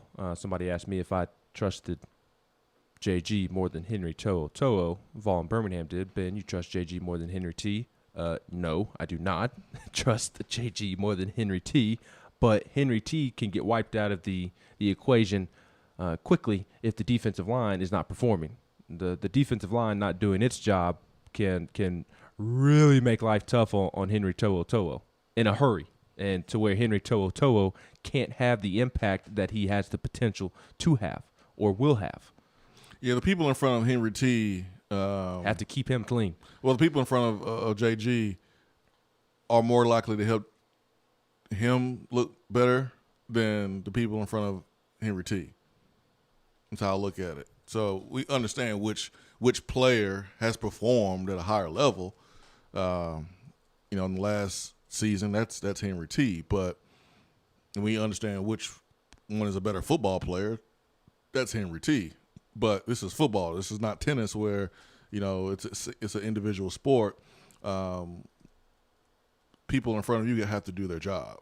And JG has arguably the best offensive line in the SEC right there in front of him, protecting him. So, Rod Lowe, maybe he's playing mind games where that's just what Will Muschamp thinks Germany will do, but he's actually telling the truth. Maybe. I was honestly surprised that Pruitt we got Butch syndrome, man. Folks still triggered from Butch, man. Pruitt don't roll like that, man. No. He just telling you, like, he's just being honest. And I was surprised how forthcoming he was, especially 2 weeks ago. His comments yesterday were pretty vague, but when he flat out said that the defensive front lacks physicality, I was surprised he was that genuine and upfront about the current situation, because that seems like something that you would not want to tip off to South Carolina, that your defensive front has been struggling in camp. I mean, you say it, but you understand that you still got 2 weeks of practice, and you say it knowing that you're going to work on that. You're going to make it a point of emphasis. I mean, why lie? Why lie in the preseason about that stuff?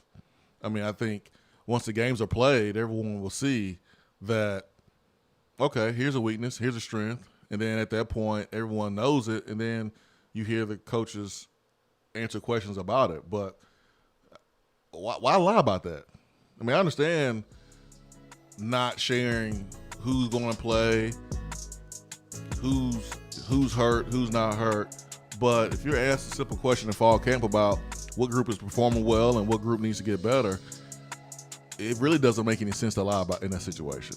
No. It just doesn't make any sense. I think we've seen that Pruitt isn't going to purposefully say something to play mind games with an opponent. He's just not going to say anything at all if there's something that he doesn't want the opponent to know about, such as the COVID numbers and if Tennessee would be affected by COVID this Saturday. I mean, he just came out and flat out said that we're not going to release those numbers and give South Carolina a competitive advantage. And there's also been other questions that have been asked as it relates to personnel about, that would give the opponent an advantage. And Pruitt has flat out said that. I'm not going to tell you that.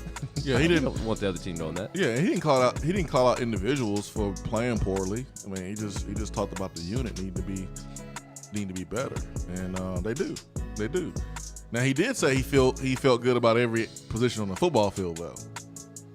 When he was asked where does the confidence lie with this football team, where does his concern lie with this football team, and he did say he felt good about all the positions.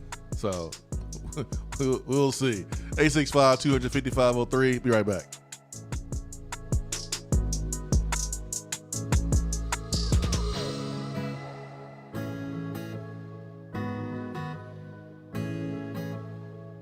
While the other guys are taking guesses, the Swain event is taking you behind the scenes and in the huddle every morning from 7 till 10 right here. Out-of-town law firms have been swarming into East Tennessee lately. Firms from Memphis, Chattanooga, and Birmingham have stormed into the area. Wouldn't you rather do business with a local law firm?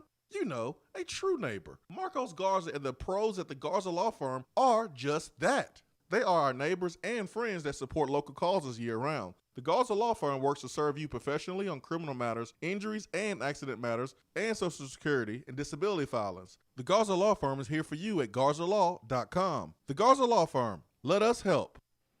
When I made the move to my own studio, I was worried about this. I was worried about that. I was worried about, hey, did I get this piece of equipment? Did I get that piece of equipment? Does that sound good? Does that not sound good? One thing I didn't have to worry about, that was office furniture, because Office Furniture Outfitters met my furniture needs. With a 50,000 square foot facility, they have East Tennessee's largest selection and are the best value for new and used office furniture. Located in Knoxville, it's easy to find everything you need for your new space, including desks, file cabinets, chairs, conference tables, and more. Office Furniture Outfitters is turnkey. They came to my place, we mapped everything out that was needed, they delivered, and get this, set everything up. To learn more about what Office Furniture Outfitters can do for you, log on to OFOKnox.com. That's OFOKnox.com. When you see the happy face on our truck, you'll be smiling because you'll know that you're in love. At Hiller, we care about your family's comfort all year long. If you get caught without air conditioning this summer, we're offering a free service call with any repair. That's a free service call when we do the work on your HVAC system. Visit happyhiller.com to schedule your appointment today. Call the Happy Face Truck today. We're here with Dr. Michael Carlson of Tennessee Regenerative Sports Medicine to discuss stem cell treatment and PRP. If you have orthopedic injuries such as shoulder pain, knee pain, Achilles tendonitis, or tennis elbow, you should give them a call. That's right, Jason. We specialize in regenerative non-surgical orthopedics. So we treat damaged tendons, ligaments, and joints by using ultrasound-guided injections with stem cells or PRP. And this form of treatment actually stimulates the body's own reparative process and allows for healing of the damaged tissue. So, Doc, what makes your training different than others? Well, Jason, I've been practicing in Knoxville for 26 years, and I'm certified in interventional regenerative orthopedic medicine through the American Academy of Orthopedic Medicine. So unlike the big seminars that will advertise stem cells, fly someone in for a couple hours to talk about supposed stem cells that you order off of a shelf, then they'll depart, leaving the patient wondering who will be the person injecting me and what their level of training is. At Tennessee Regenerative Sports Medicine, I'm the one doing the procedure, and we're using your own bone marrow stem cells or PRP. So in other words, it comes from you and it goes back to you. So you know exactly what you're getting and know exactly the level of training involved. Tennessee Regenerative Sports Medicine, trsportsmedicine.com. East Tennessee's leader in PRP and stem cell therapy. Do you want a custom themed tumbler or bottle to show off your team spirit every day of the week? Well, look no further than Game Time Sidekicks. Every design has you, the fan, in mind. Their tumblers and bottles are double-walled, vacuum-insulated stainless steel, and their quality is second to none in the market.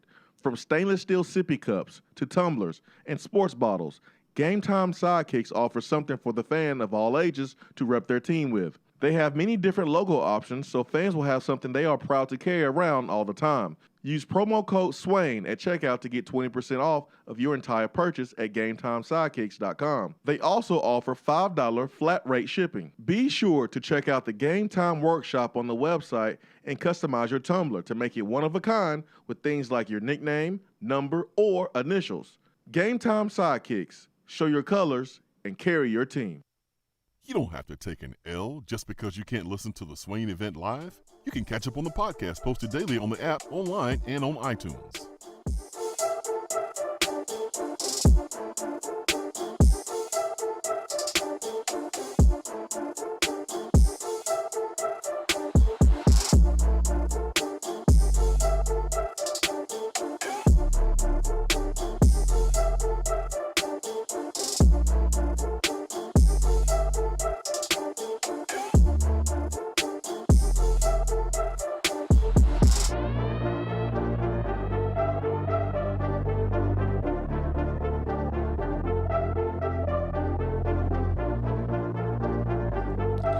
So yesterday we talked about Tyon Evans decommitting from Tennessee, and I feel like we need to make an adjustment there. We discussed it as if Tennessee was making room, and that's not what Tennessee was intending. As we found out more information about that situation, Tennessee is still trying to communicate with him and did not expect for him to decommit. So maybe there's some people in Evans' ear, but Evans, I have a list of commitments here on a board in the studio, and I was going to take them off yesterday, but not so fast, my friend. I'm going to keep them on for right now. We'll see how that plays out, but that was not what Tennessee wanted. Did not want him to decommit. So we'll ask Austin Price here about Tyon Evans. Looks like he's kind of been all over the place with some of his comments. And yeah, you got to understand, this is a tough decision. This is the biggest decision of his life. So certainly not easy for everybody. And hopefully Tennessee is able to get him back part of the class. Sometimes you have a little bit of doubt. Sometimes like they're not playing football right now. They're not playing any games. They don't play until the spring, right? Mm-hmm. It's JUCO. So yeah, a lot of time to think this year. A lot of time to think, a lot of time to come up with theories, a lot of times to question maybe your decision, maybe question why you doing this, why you doing that. And so and he's in the middle of Kansas. Yes. With nothing to do. Yeah, so I just want to make sure we make that correction from yesterday. Let's get to D.R. Vol. D.R. Vol, good morning, sir. Good morning, guys. How are y'all? Good, man. How are you? I'm doing awesome. I let my daughter pick out what she wanted to wear this morning. Ooh. I was fixing my son's hair. She came out in her Tennessee cheerleading outfit. She wanted to know if that was all right. And you would have thought an Outcast CD went on because I just kept saying all right over and over and over again. All right, all right, all right, all right, all right, all right, all right. I was fired up, man. She's excited because I got them a big birthday party, which, I've told everybody, about 4 or 5, you got to get off my property because that's when I'm preparing for the Tennessee watch party. So she's excited because we're going to have people over the house all day Saturday. Oh, man. That's going to be a good time right there, man. Where's our invite? Hey, you're always invited. He know we not. I'll be up y'all's way next Saturday, so I'm going to be inviting y'all to Dead End again. No thanks. Okay. I'll just take a picture of the seat that where you should have been. Are you doing a boxing lesson with Andy that day? Is that why you can't make it? Correct. You can invite me, D.R. Fall. Okay, yeah. Yeah, because I kind of want to talk to you about your garden anyway, Swain, because me and my neighbor, we're fixing to do one next year. Oh, man, that's what's up, man. It's good to have more people helping, man, keeping those. Because gardening is not like just putting some seeds in the ground, walking away, and then come back, 4 weeks later with food. Ooh, it don't work that way, man. I learned that the hard way. But keep them bugs away, man. Keep those bugs away. That'd be fun, man. It'd be a fun project. I learned a lot my first year, and there's a lot of things I'm gonna do different. I'm gonna plant certain crops with other crops, and I learned a lot. So I harvested some corn a couple days ago, and that was really cool.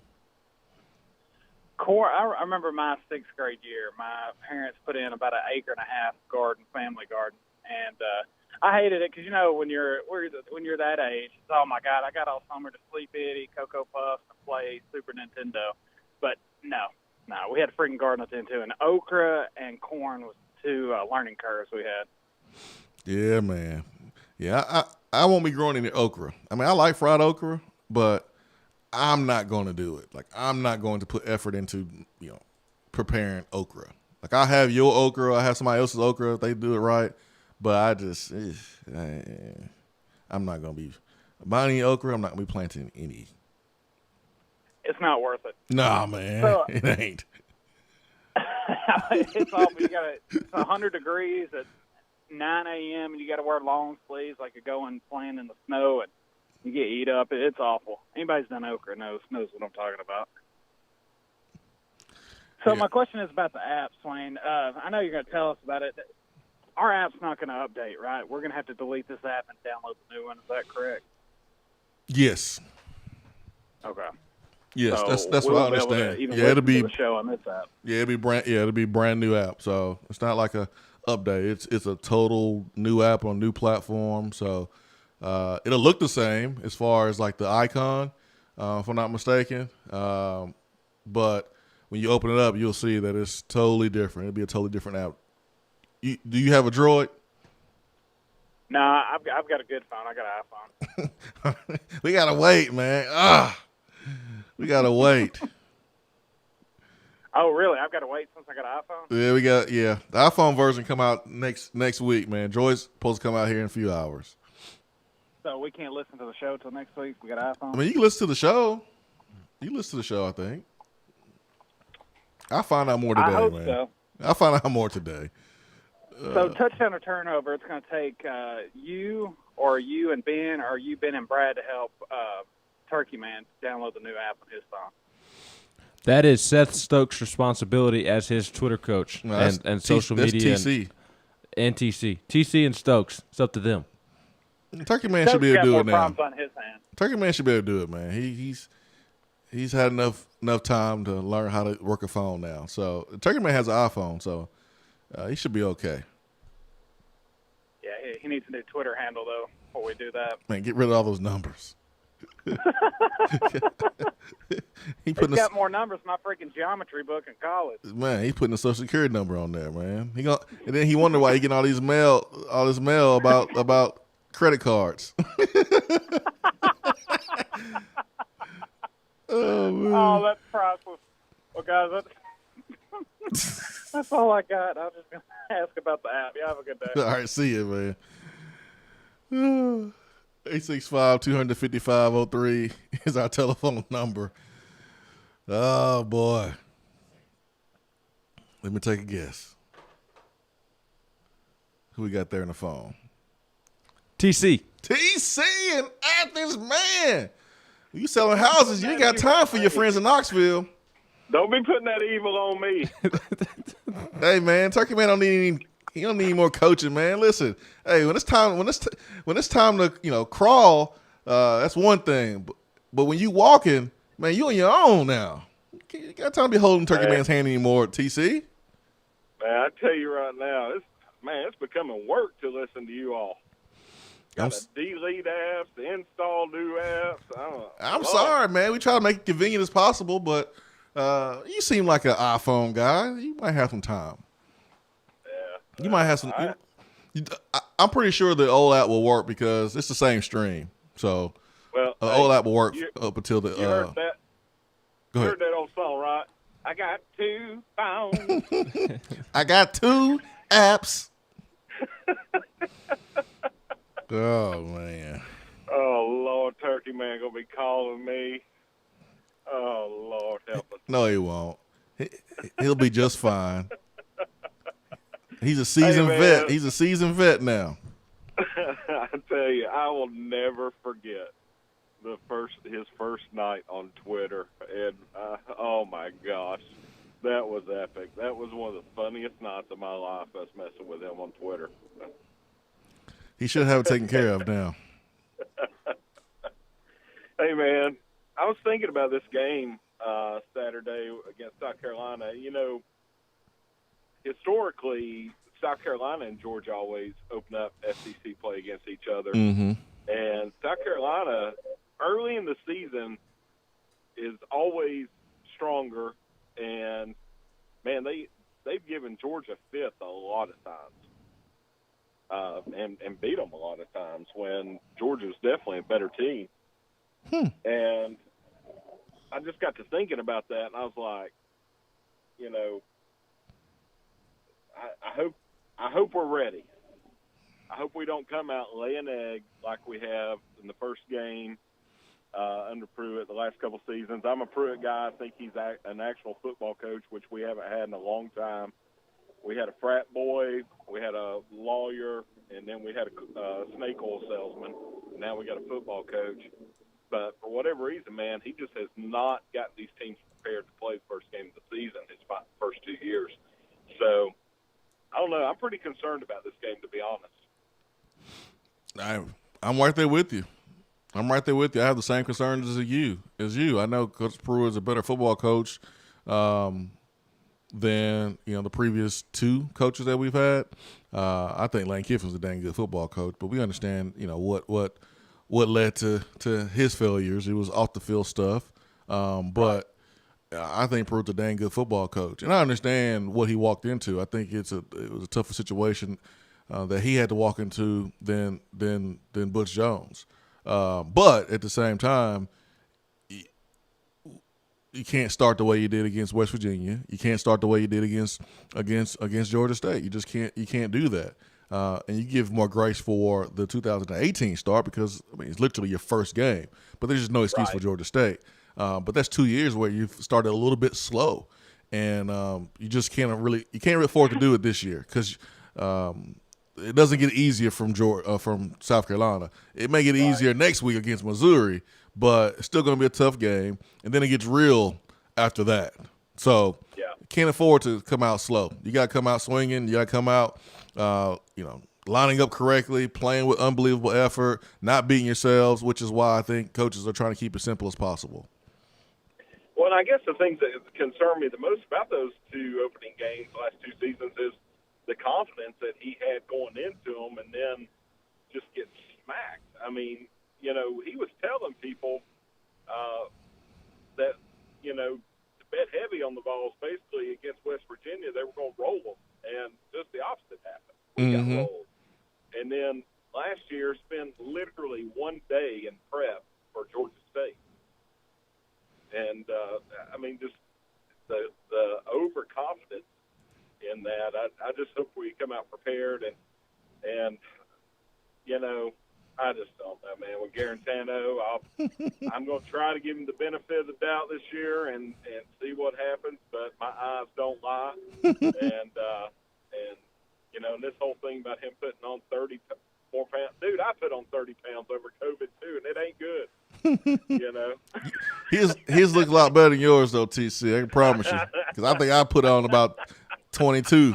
So his look definitely better than ours. Does it help? Will it help him? Yeah, it can, but it doesn't mean that he's going to play any better. We understand JG's issues. It's mental. It's not physical. That's right. He presses too much, and it's mental not because he wants to not. It's mental because he doesn't want to do well. He wants to do well. He wants to be great. Right. But sometimes you can want it so much that where it can handicap and self-sabotage your game a little bit. And we've seen that from JG. So we just hope he just calms down. He's in the second year of coordinator. Pruitt mentioned that being the first time for him. So we hope, like as a Tennessee fan, we hope that he is successful, because if he's successful, our team is successful. No one's sitting here saying that you should think that JG is the best quarterback in the SEC, and you should not be critical of him when he has not played well. But you should at least hope that he plays well. So you can like him or dislike him, but just hope that he plays well. Yeah, hope and pray. And pray. Sprinkle. Fast, pray, do whatever. Man, whatever you gotta do. All right, man. Love you, man. I'll holler at you guys later on. Have a great one. All right, man. You too. Much love. Let's get to Turkey Man. Turkey Man, good morning. Good morning. Good to hear old Coach talking out this morning. That's right. Hey, listen, Turkey Man. I'm getting my hotkeys for you today because I don't know what you were talking about yesterday. Well, I was trying to talk. Honestly, I was trying to talk about anything but JG. Well, I really. I mean, I'm kind of. I don't know. I believe I'm a little bit more than brought him up Coach again. the way talking about JG. But Turkey Man, I really, you don't have to talk about him. You don't have to. No one's telling you you have to talk about him. You bring him up. I'd be more excited about this game if we had Ray UGA as our quarterback going into this. I'd be more fired up about it, to be honest about it. But I'm going to call and talk about Coach here. I remember when I first got on Twitter, they piled on me, son. I was like the bull in the ring. They piled on, and they was bringing these gifts. And I didn't have a clue how they was doing it. I mean, it plumb over my head, but I mean, they was hammering. The Hulk was doing it. The Ball Storm was doing it. It was on Travis Cabbage.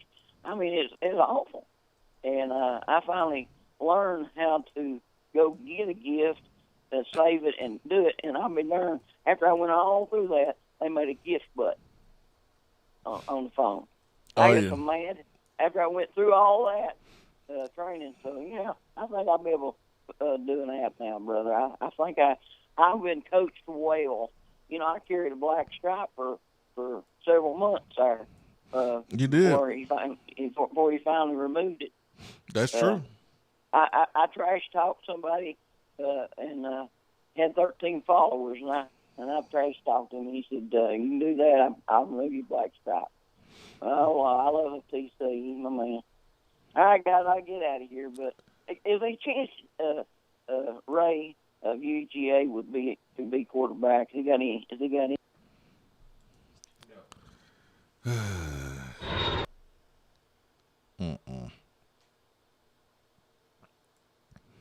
You're just talking, Turkey Man. You don't mean that. 865-255-03. Hour 3 is coming up around the corner. Austin Price will join us here after our first segment. He's going to take us for a while, man. We got a lot to get to, man. What the heck is going on with Tyon Evans? What's going on there?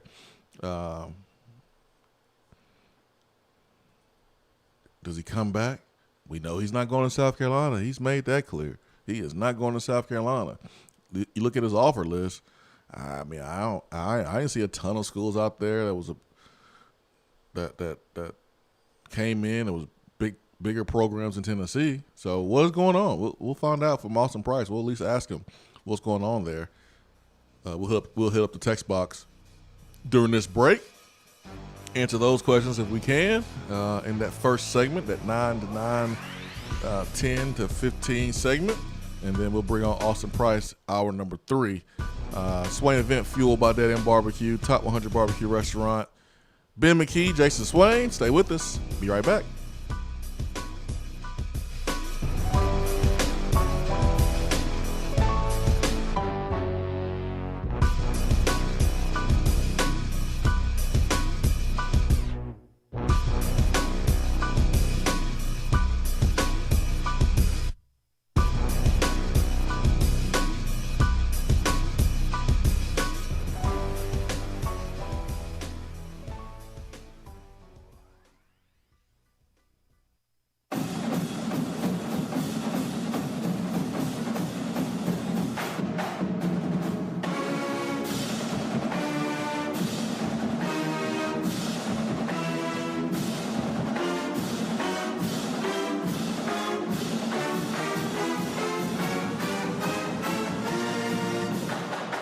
Hour 3 of the Swain event is brought to you by the Low T Center and lowtcenter.com.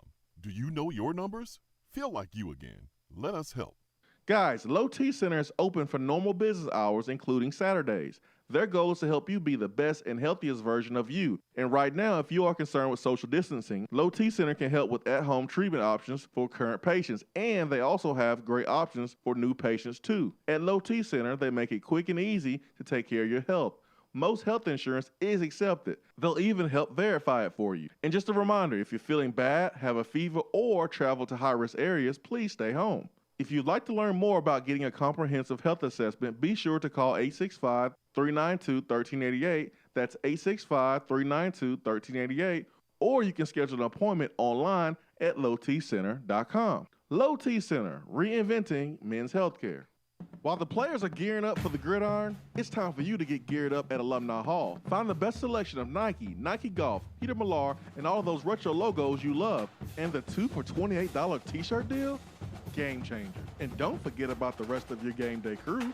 There are plenty of options for the entire family and to upgrade that tailgate. Shop now at one of their 6 convenient locations in Tennessee or 24/7 at alumnihall.com. It's football time in Tennessee. Voted Best Barbecue in City View Magazine and a top 100 barbecue restaurant in the country, Dead End is a no-brainer when you are craving the smoky flavor of quality Q. Dead End makes it easy to enjoy their fantastic menu with online ordering and local delivery with Valet Gourmet. That's right, you can have Dead End brought to you. Can't think of the spread for your next event? Get Dead End to cater it. Check them out online, deadendbbq.com. Dead End Barbecue. The search is over.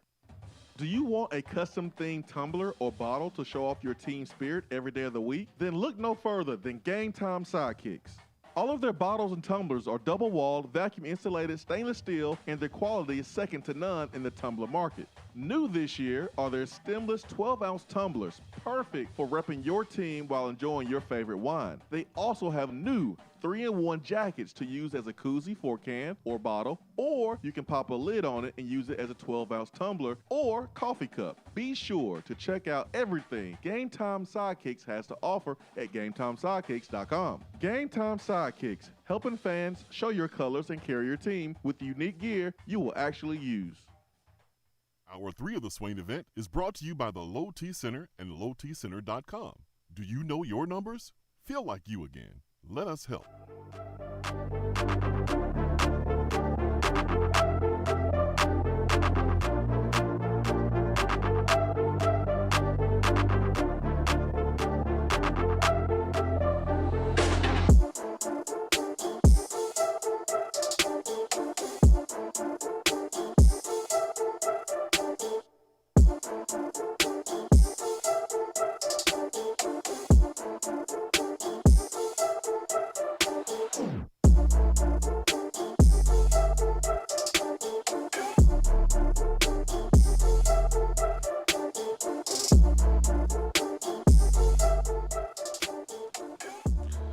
Welcome back. Swain event fueled by Dead End Barbecue. Hour 3 is powered by Low T Center and lowtcenter.com. Reinventing men's healthcare. Hope you're having a great morning this morning. It's Tuesday. Man. Nervous. Got those good jitters. Those good butterflies. Man. It's finally here. Boy, it was touch and go for a minute. Will we have football?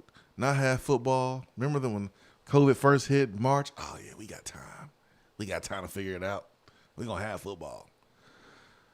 As we got close and those numbers start rising, and some numbers ain't real, some of them real, told to do this, then told not to do that. Just, oh, my gosh.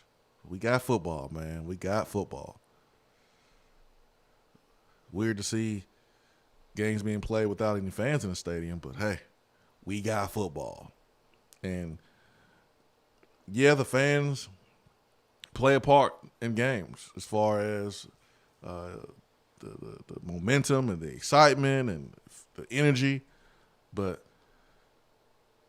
you don't really need fans to play the game of football, because you better bring that energy, you better bring that intensity, or you can get yourself knocked out. As simple as that. It's kind of like being in a fight. Yeah, I mean, it's good to have a crowd behind you, but if me and Ben decide to throw hands, I better swing the win, or you better swing the win, whether there's fans in here or not. And that's how football is played. That's how football is played, man. In between those white lines, the guy in front of you wants to knock your block off, you got to compete. So we're going to get that. We're going to get that on Saturday, Tennessee, South Carolina. Pumped about it. Pumped about it. Let's go Pruitt. Let's get it. All right, let me hit the text box this morning.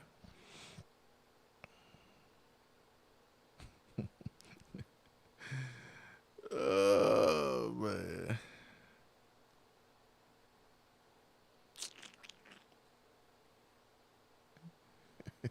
Let me just stroll on down. Let me just stroll on down text box. Y'all leave Turkey Man alone. CC said, what do you think of Deion Sanders getting the JSU job? Also, he's offering a lot of five-star players. Will he land a few? Well, you've seen a Texas baseball transfer. You've seen a pair of volleyball players. You've seen a basketball player pick HBCUs.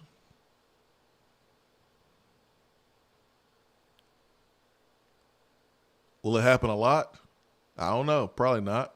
But there's going to be a player that's going to say, you know what?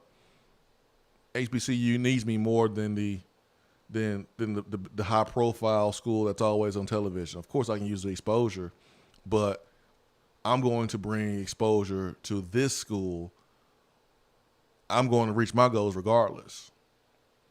But I want to bring awareness to HBCUs. You're going to have that. I think Deion Sanders will be able to pull in some players here and there. He won't be pulling in a lot of them, but I think he's going to get some. Yeah. But I don't know how it's going to work out, man. I mean, the true five stars are still going to go to Alabama and Ohio State, but there may be some guys who don't have legitimate committable offers to those schools, and 4-star, high-level 3-star that go to Jackson State. I won't be surprised if a player, football might be a little bit different because you can't just be there for 1 year. Basketball, yeah, I'll be there for a couple months. Like Ben Simmons it wasn't a big deal him going to LSU. I ain't gonna be there long. Anthony Edwards, I ain't gonna be there long. Whatever. But you gotta be there 3 years. I don't know, man. I'm trying to get to the NFL. I don't know. I don't know if Deion can help me get to the league. 3 years at Jackson State. You might be right, Ben. You might be right. But I won't be surprised if they, like you just mentioned, they get some guys that typically they don't get. But I don't know, man. I don't have the best feeling about Deion Sanders being successful at Jackson State. Yeah. I just don't right now. Yeah. I hope he is. I don't know what to think of that, honestly, if I'm being honest. I know he had a cool entrance looking like Prince Akeem rolling up. Call me Coach Prime. I won't answer anything else. All right, man. Whatever. He really said that? Yeah. Yeah. Check his Twitter. I don't follow Deion. Forgive me. I don't either. But that's he got retweeted. Whew, that is an interesting comment. I have no idea how Deion is going to do. When I think of Deion and think of him breaking down football, I think of him forgetting and not knowing who Kevin Byard was when Kevin Byard was one of the best safeties in the league. Mm-hmm. You're a defensive back guy. Mm-hmm. You're on the NFL Network, Mm-hmm. and you don't know who Kevin Byard is. Mm-hmm. Okay. Yeah. I think he thinks that he'll be able to recruit simply because of his name, and I don't think it's just going to solely work like that. You're gonna have to put in some effort. Yeah, I just think the high stepping and the prime can only go so far. Correct. It gets you in the living room, but what do you do once you're in the living room? Yeah, there's a couple things Deion did that kind of rubbed me the wrong way, and I was one of the biggest Deion Sanders fans, man. But the way he was clowning the Clemson DB in the championship game, I ain't like that, especially because that Clemson DB was a player that he worked with at the Under Armour All-American game, and you mentoring him, but you clowning him publicly on Twitter. I ain't like that. I didn't like his comments about players deciding to opt out. The game is going to go on without you, with or without you. Bro, it's a pandemic. Like, the players are not acting like the game has to stop. They're just making a decision for them and their family. Some guys, were expecting their first child and decide that they wanted to be home rather than play the season. Come on, Dion. Wake up a little bit, man. So there's just a few things that Dion has said over the years. I haven't canceled him or anything, but I don't know, man. I don't know if his personality will be able to work 2020 coaching football, man. I don't know. We'll see. But for Jackson State, I think this is a good move for them to at least try. It has people talking about Jackson State. 1,000%, man. He wanted the Florida State job, so we'll see, man. We'll see what happens. Florida State. I think I'd rather have Mike Norvell. Yeah. I know Mike Norvell has gotten off to a shaky start, but I still have stock in Florida State. Or let me rephrase that. I still have stock in Mike Norvell. I was high on Mike Norvell when Tennessee was looking for a coach. I wanted Tennessee to call Mike Norvell. I didn't care if he was at Memphis. I thought, regardless of where he came from, Mike Norvell would have been a good fit for Tennessee. I'm happy Tennessee ended up with Pruitt. I think Pruitt can be good at Tennessee. But I would have been happy with Mike Norvell. And to me, I think there's a common theme with Florida State over the last couple of years, and it's players. This is the third coaching staff, and I realize Jimbo recruited the players, but those same players haven't gotten their act together. Culture issue.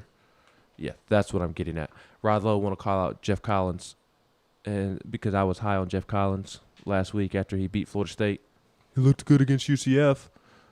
Yeah, Jeff Collins did look good for 3/4 of that game, and then UCF pulled away late. They're not supposed to beat UCF right now. Rod Lowe, I know you're trying to pull out receipts. A little too early for receipts. Let's wait until Georgia Tech is a little more established. You got to be undefeated to be a good coach. Georgia, for real though. Georgia Tech is going to be good by Georgia Tech football standards under Jeff Collins. Yeah, they're in good hands. Go watch the video of Jeff Collins speaking about how passionate he is about the city of Atlanta, and tell me you don't think he's going to win there. Yeah, he's going to be all right there. Not saying that you have to say the right things in order to be successful. Just delivering a passionate speech doesn't guarantee wins, but I think Georgia Tech has a good one. Yeah, he's going to be okay. He's in his second year. He had success at Temple, too. Yeah, he's going to be okay. I mean, he has a track record, not a track record at a big-time school, but he's been successful where he's been. Yeah, he's gonna be okay. And he has Georgia Tech way ahead of schedule, in my opinion. Their quarterback, Jeff Sims, he's fun to watch. They have a freshman running back that's fun to watch. Their players actually play for him. They play with effort. I like Jeff Collins, obviously, as you can tell. Do you like Austin Price? Yes, especially when he gives us the good nuggets. Yeah, Austin's okay. We'll see how ready he is when we hit him up here in a few minutes. See how ready he is, man. It's game week. Let's see if we hear it in his voice how pumped up he is for Tennessee football this Saturday. Austin Price is slated to join us next here in the Swain event. Stay with us.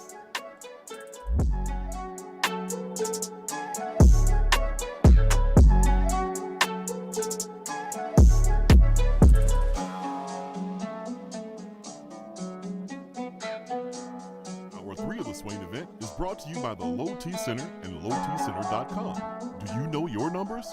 Feel like you again. Let us help. Jason Swain here. If you're feeling tired and grumpy, it could be low T or something else like sleep apnea. Low T Center now provides an easy and convenient home sleep test shipped to your home in little as 2 days and receive a CPAP device in little as 4 days. It's never been faster or easier to get tested, and most health insurance is accepted. Now is a great time to take care of yourself while you're being quarantined without sports. To order your sleep test online, just go to lowtcenter.com. Low T Center, reinventing men's healthcare.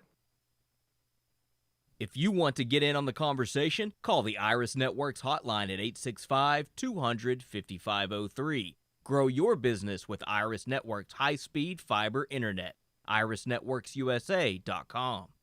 Out-of-town law firms have been swarming into East Tennessee lately. Firms from Memphis, Chattanooga, and Birmingham have stormed into the area. Wouldn't you rather do business with a local law firm? You know, a true neighbor. Marcos Garza and the pros at the Garza Law Firm are just that. They are our neighbors and friends that support local causes year-round. The Garza Law Firm works to serve you professionally on criminal matters, injuries and accident matters, and Social Security and disability filings. The Garza Law Firm is here for you at GarzaLaw.com. The Garza Law Firm. Let us help. JC's Tree and Landscaping Service specializes in quality tree work done at an affordable price. Trimming and removing trees are their specialty. They also offer other services like land clearing, stump grinding, crane services, and all of your basic landscaping needs for both commercial and residential. JC's will give you a free estimate and beat any written quote by a competitor to guarantee that you get the lowest price around. Don't risk your land with a fly-by-night service. JC's Tree and Landscaping is licensed and insured. Give them a call at 865-599-3799. You're listening to the Swain Event. And you know this, man.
Swain Event, SwainEvent.com, fueled by Dead End Barbecue, top 100 barbecue restaurant in America. See who is pumped up this morning. Let's see who pumped up this morning. Austin Price, are you pumped up this morning, man, for the start of college football season? Do you feel it in the air this week? I was pumped up, and then, you let the intro music play for 3 minutes and just kind of lost its luster. You should be pumped up the whole entire time. The whole entire time you should be pumped up. That should be a reason why you should be pumped up longer. Oh, Jason Swain, I tell you what, I am excited because it's game week. It just, we did the locker room Sunday night, did it not? And I told you guys as soon as it was over, it was just nice to talk about football and not be this, preview show. Season preview, like we did a season preview forever. Yeah.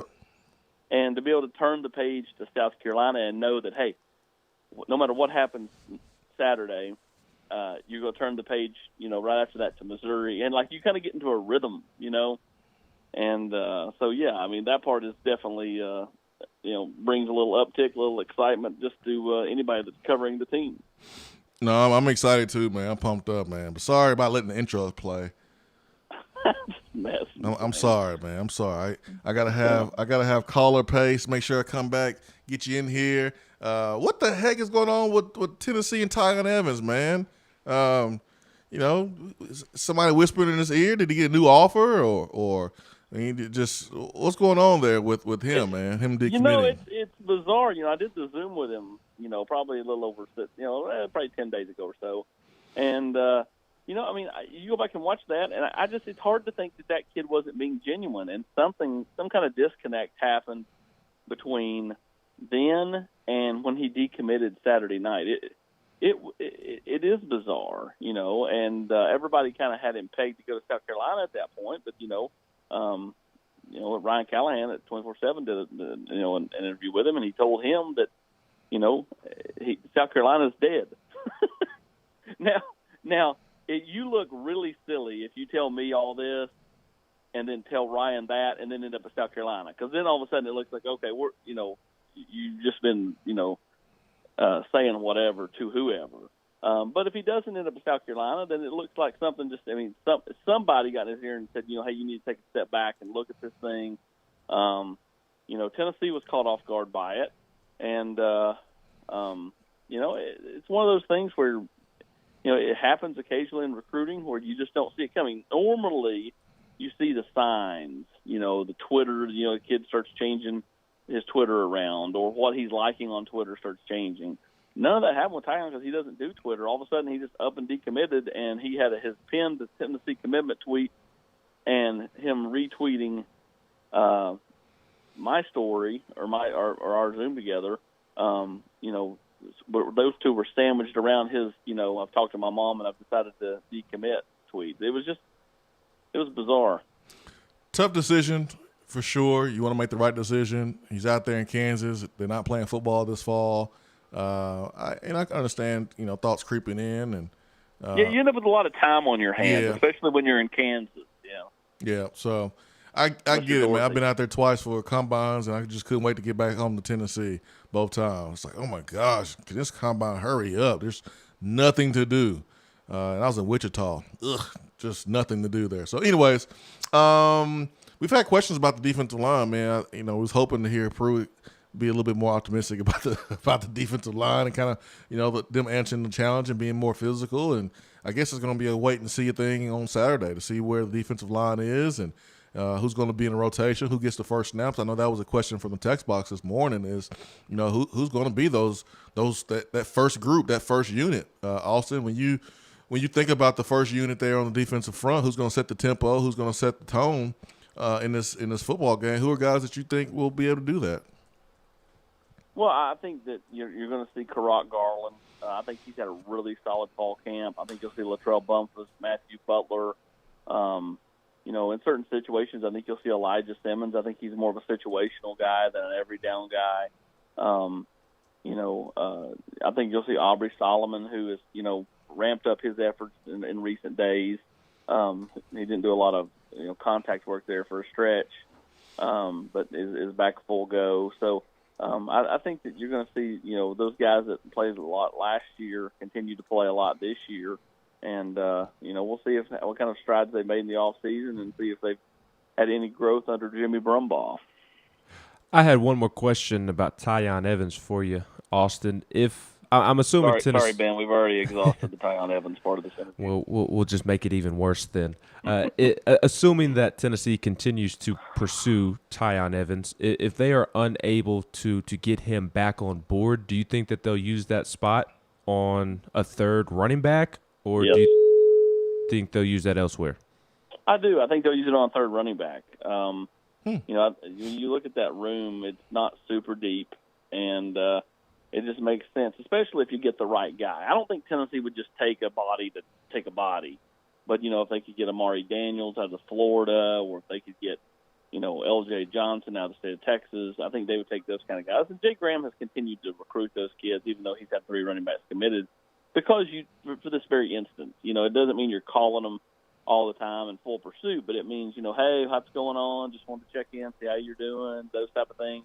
You continue to make those phone calls because what happens if, Auburn steals Cody Brown away, or if Jalen Wright decides he's going to stay in the state of North Carolina, or Tyon Evans decides he's going to decommit. So you continue to do your job, you continue to recruit players, and that's why I've been stressing for months is, Tennessee's got 25 commits or they're right around, but Tennessee's continuing to recruit all positions, even the ones that hey, they're full at that spot. They were full at running back. But you still have to recruit players because what happens if, something happens to one of the guys you have committed. So, Tennessee, I think, would look to add a third running back if it's the right guy. Again, I don't think they'll just take a body to take a body. I don't think you'll see, like when Butch Jones and them took, Coleman out of Louisiana that year instead of Chase Hayden. Bad mistake. Just taking a body just made no sense. And I don't think you'll see that, but I do think they would prefer to add another running back to this class because you don't know where D-back with his long term. I think he probably feels more natural at running back than he did at tight end or wide receiver. But you're going to naturally lose Ty Chandler at some point, whether he comes back for an extra year of eligibility or not. you need running backs in this class, and they've got 2, and then I think they'd like to get that third. Yesterday, I didn't, and I said this yesterday, I didn't think Tennessee would fill that spot with a running back because I didn't know if Tennessee was in it with any big time running backs. The guys that I'm used to playing with, Tennessee used to go out and get the number 1, number 2 running back in the same class and have all of those guys in the stable. And I didn't really understand or know if we were in it with some of those guys. And so, Swain, did you play with David Yancey?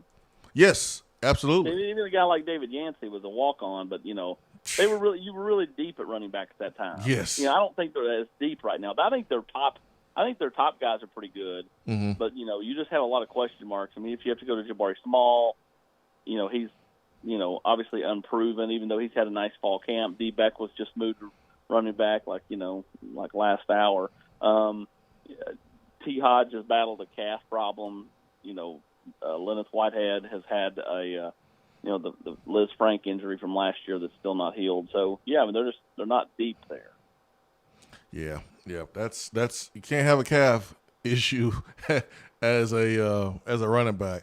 I got this notification on my phone yesterday, man. It was just a waste of battery power, and that was that Jerry Cantano was going to be the starter. Like everyone knew that. Pruitt talked about the number 2 guy.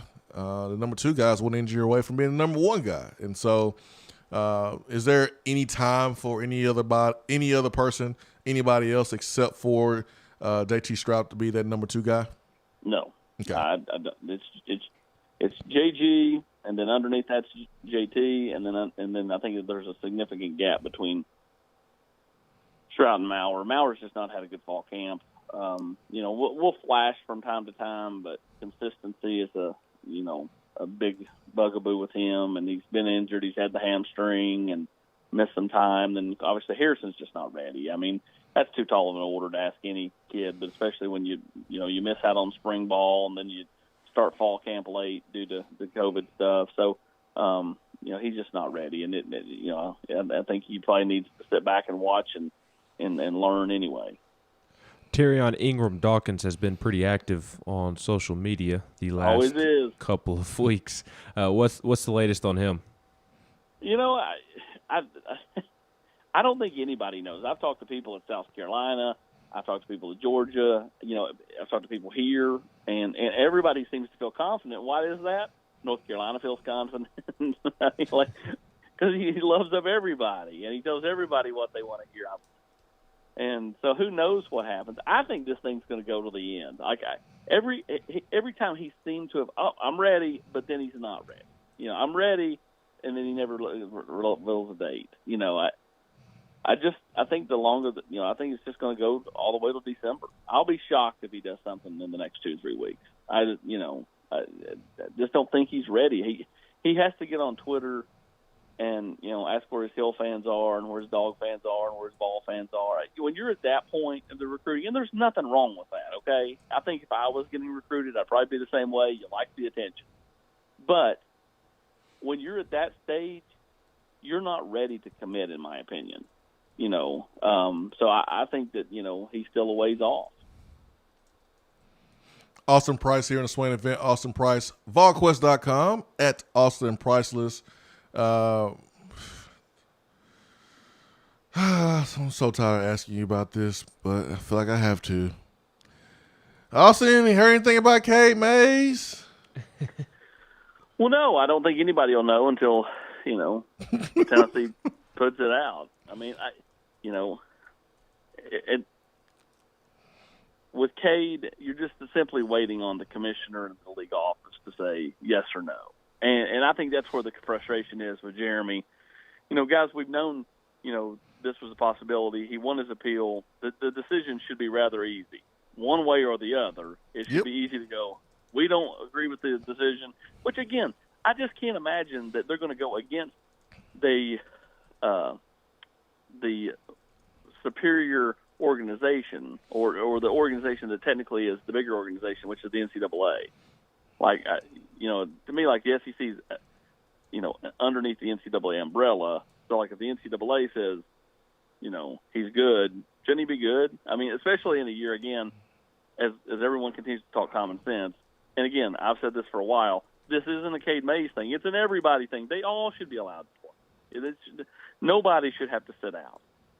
It's asinine to think that Ty Chandler can get 2 senior years, but Cade Mays can't play this year. I mean, like, it makes no sense. I mean, like,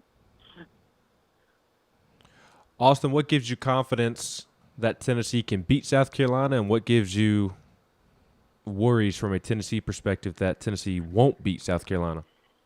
well, what gives me confidence that Tennessee can win the football game is the fact that they've got a lot of players that have played a lot of football, and I think they're really good on the offensive line.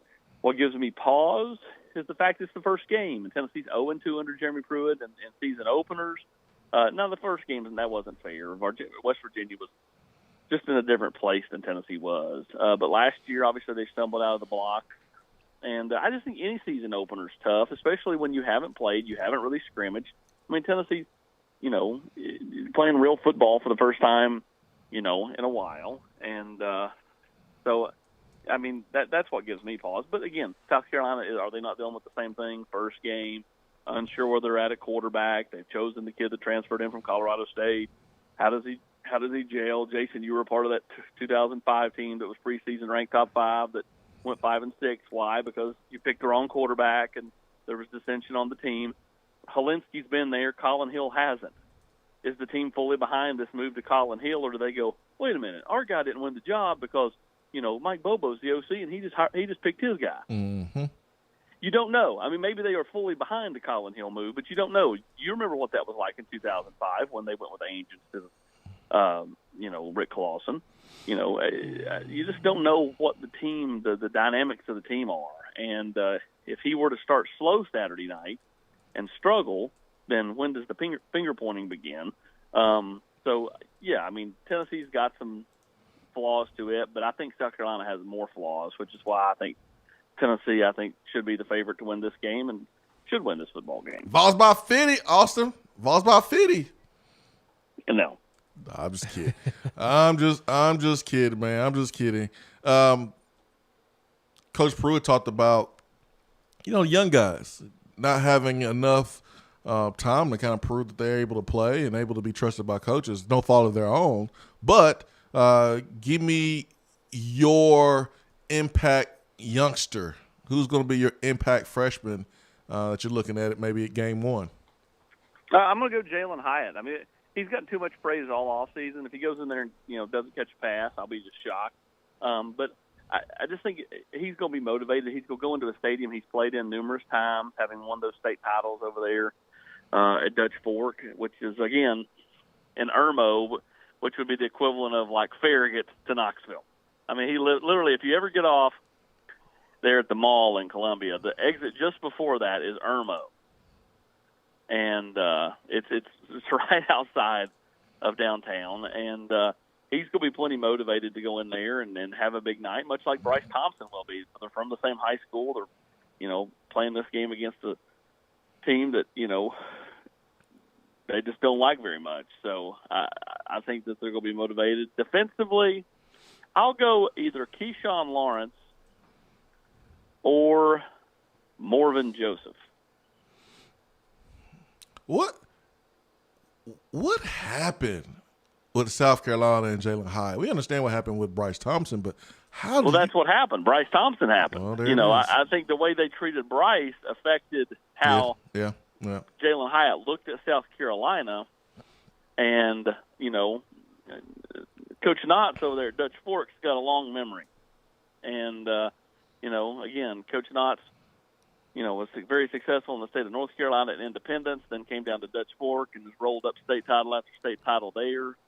So I think that they remember that. And the best thing going for Tennessee is they got Bryce, they got Jalen, and then now Devin is coming through, who is a sophomore and is as good or potentially better than Jalen is. So I think that's the decision to not take Bryce Thompson, I think, could end up haunting old Will Muschamp or South Carolina, because I'm not sure Muschamp will be there if he doesn't have a good year this year. Was Knox the coach that you're referring to, that's the head coach of Dutch Fork? Was he there at Independence when Chris Leak and A.J. Green, those boys coming out of Independence?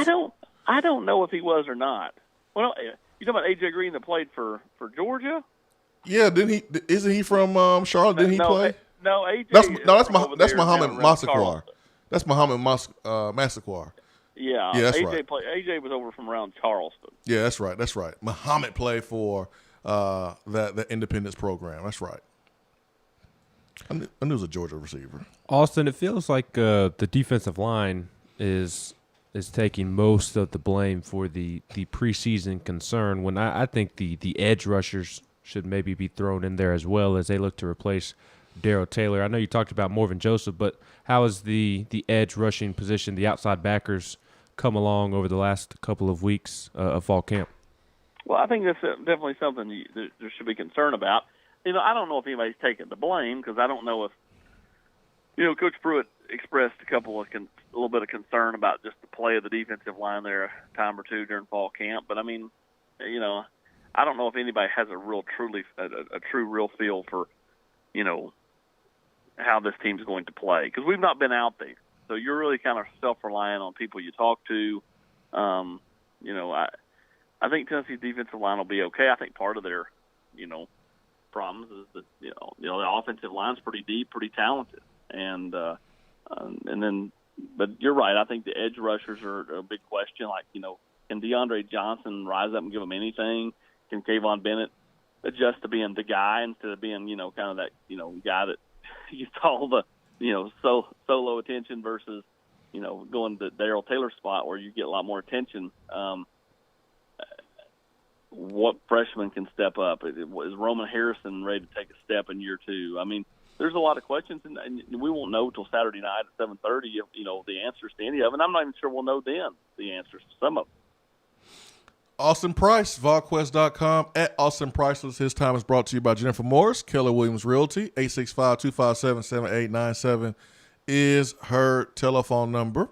I'm trying to think, Austin, we pretty much covered everything, man, as far as concerns. Running back. We talked a little bit about running back. The third. Did we talk about who's the third guy? If Ty Chandler, Eric Gray goes down, I think it's Jabari Small. Okay. I think it's Jabari Small, and then after that, I would lean deep back with. Just because T's had the calf issue. Oh yeah, I know what I wanted to ask you. So we gonna see Jameer Johnson, like for real, possibly starting in front of Wanye. Is that what we expecting? I've kind of went back and forth on that. I've kind of went back into the camp now that if Wanye has a good week, Wanye could take back his old trusty left tackle spot for Saturday. Out 28 days and still get the nod, man. What about the right side? I think it's a total coin flip, and I've what I've been saying is what I've been saying up till now was I thought Jameer would start, but the leash would be very short. Yeah. In other words, if he struggles at all, then I think Wanye would go in whether he's practiced or not. Yeah. That's what I was expecting. I was expecting, hey man, Pruitt's comments yesterday, Jameer's been out there, he's been practicing, he's been going. I mean, you basically missed a whole month of Wanye. We're gonna give this guy a nod, and if he doesn't do what we asked him to do, then he struggles. Okay, we'll have every reason to put you in. That's kind of what I was thinking. But what about the right side? Strong side. Right side.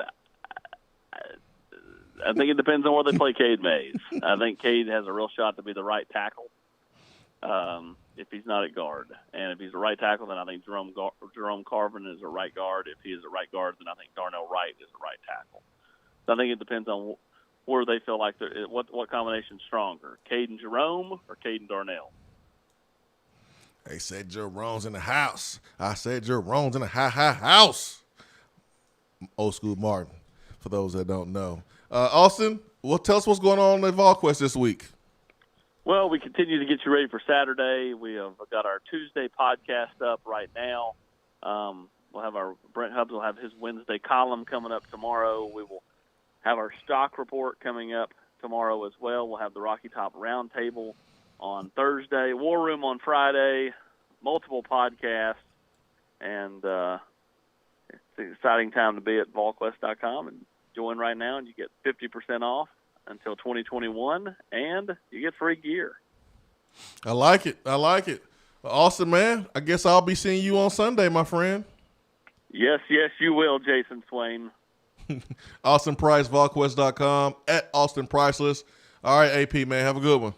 Thanks, buddy. Appreciate you. Austin Priceless Time is brought to you by Keller Williams Realty and Jennifer Morris. Jennifer Morris, if you're looking to buy, sell, or invest in real estate, call Jennifer Morris. And she throws shade at other SEC schools, so you got to love her for that. Buy, sell, or invest in real estate. Jennifer Morris, 865-257-7897, and she's a huge supporter of our local athletics right here in Knoxville, Tennessee. She's a big Central Bobcat fan. Ain't that right, Ben? Yeah, took an L over the weekend. Took a big old fat L over the weekend. Come on now, Ben. You still bitter about them, putting a smack down? You're not slick. I know why you brought that up, so I need to remind folks. Oh, you still bitter? That PAL is the better high school football team. It's really that simple. PAL got better players. Laps, Centrals, Cheeks on Saturday. So bitter, man. You're so bitter, man. No. Henry you County, and Jennifer Morris brought this on me, so I'm giving it back. Henry County couldn't take care of business, so you're looking for Powell to do what Henry County couldn't do. That's right. Go Powell. What are they? The Tigers? Panthers. They're in the cat family. Yeah, man. They're a war panther. I guess. I don't know, man. 865-255-03. Be right back.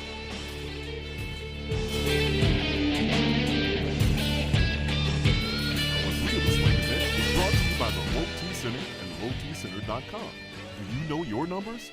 Feel like you again. Let us help. Jason Swain here. If you're feeling tired and grumpy, it could be low T or something else like sleep apnea.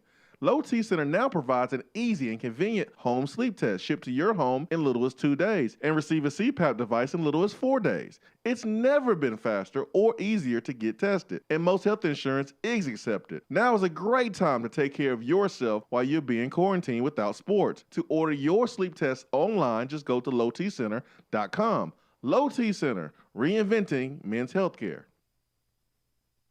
If you want to get in on the conversation, call the Iris Networks hotline at 865-200-5503. Grow your business with Iris Networks high-speed fiber internet. IrisNetworksUSA.com.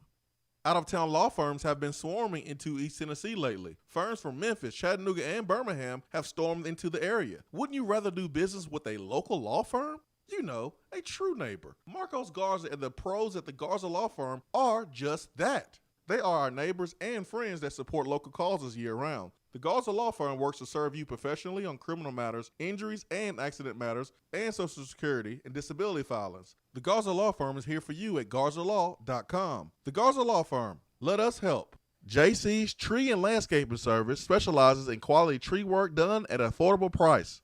Trimming and removing trees are their specialty. They also offer other services like land clearing, stump grinding, crane services, and all of your basic landscaping needs for both commercial and residential. JC's will give you a free estimate and beat any written quote by a competitor to guarantee that you get the lowest price around. Don't risk your land with a fly-by-night service. JC's Tree and Landscaping is licensed and insured. Give them a call at 865-599-3799.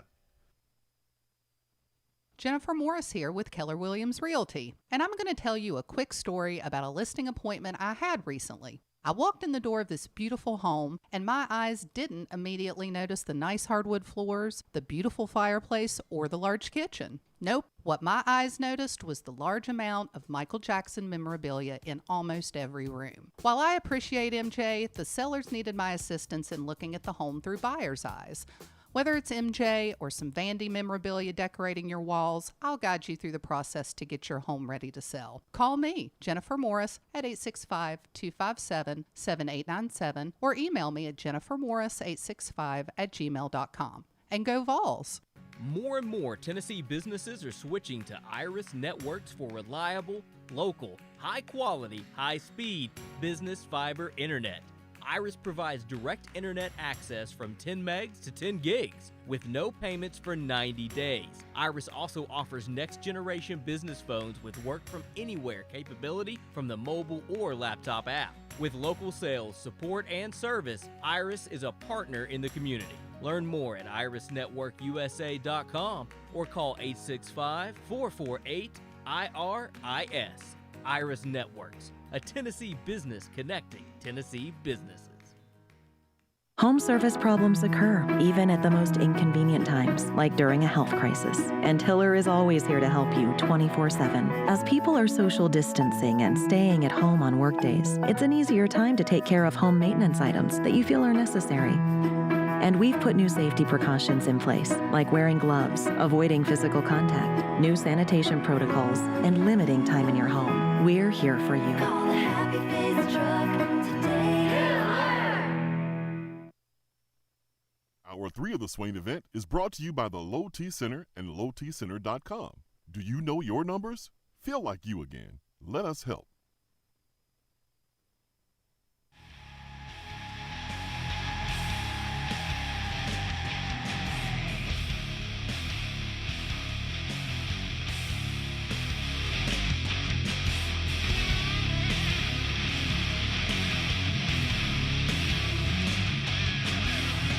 Hour 3, powered by Low T Center and lowtcenter.com. Reinventing men's healthcare. Feel like you again. Let us help. Low T Center right here in Knoxville. 865-392-1388 is the telephone number. Locations all around Tennessee, especially Central and East Tennessee. Location right here in Knoxville. Chattanooga, Murfreesboro, 2 in Nashville, Tri-Cities. Low T Center, reinventing men's healthcare, social distance with self-injection hormone therapy, and telehealth options as low as $85 a month. Add on COVID-19 antibody test as low as $60. So Low T Center also addressing sleep apnea. Guys, make sure that take advantage of that. Their telephone number is 866-806-8235. Then they can connect you with a Low T Center close to you. They have Low T Centers all over the country. So if you're outside Tennessee and looking for a Low T Center, go to the website, call their telephone number, and get yourself set up there. So treatment services include hypertension, diabetes, physicals, sleep apnea, high cholesterol, low testosterone, hypothyroidism, several treatment services they provide there at the Low T Center, man. So just feel like you again. Feel like you again. Low energy, if you have low libido, mental clarity is not where it needs to be, make an appointment, get yourself checked out, get your levels, and then go from there. Low T Center has a plan for you. Big thanks to Austin Price. VolQuest, man, that left tackle situation is very intriguing because you got one guy, obviously, talent-wise, is special.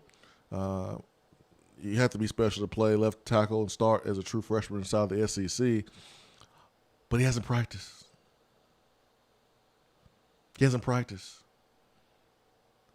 You preach this message about practicing, how important practice is. The guys that practice, the guys who do it, the guys who prove that they can do it in the practice are the ones that do it in the game. But at the same time, you got to play the best guys. Because Foreman went through that. You preach the same message. You got to practice, you got to practice, you got to practice. But what about playing the best guys? What is that? How do you handle that? I was a guy that had to miss some time here and there.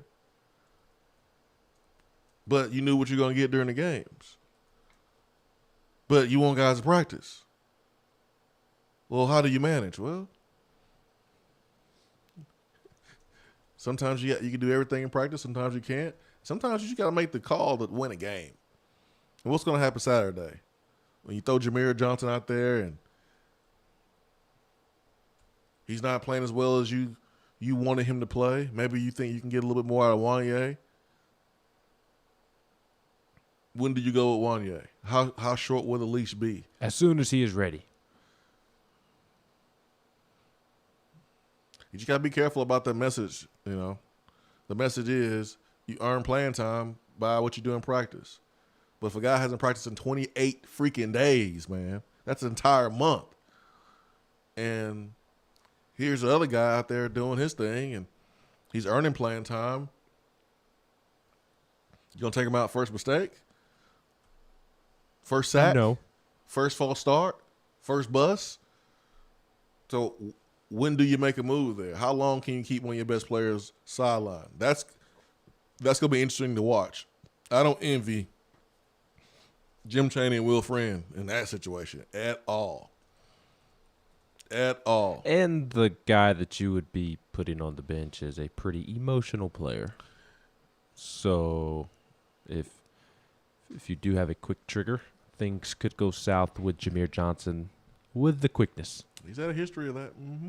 That's why he didn't play last year. Yeah. Mm-hmm. Now, the coaches should not make a decision based off of his feelings, but it is something to take into consideration. Because if you pull him early, you are at risk of losing him for the entire season mentally. Not him opting out or transferring or something along those lines, but the reason Jameer has been able to take such a step forward this training camp is because he's locked in mentally. If you go to Wanye maybe quicker than you should, you could lose Jameer mentally. It's Jameer's job to handle business. I agree, but because I mean, you a senior, man. I'm with you. You a senior. I'm not saying that you should go out there and play mistake free because you're gonna make mistakes. It's the first game. I was a senior. I caught a pass, didn't tuck it correctly. The ball slipped out of my hands. I fumbled it on my first catch and recovered it. So I mean, you make mistakes, but you can't make mental mistakes. You better not get a dumb 15-yard penalty on a 3rd and short. You don't want to do that. Like, those will get you in trouble. So that's gonna be something I'm watching, man. I mean, they show the cameras on them anyways. They don't show anybody else besides the quarterback and offensive line.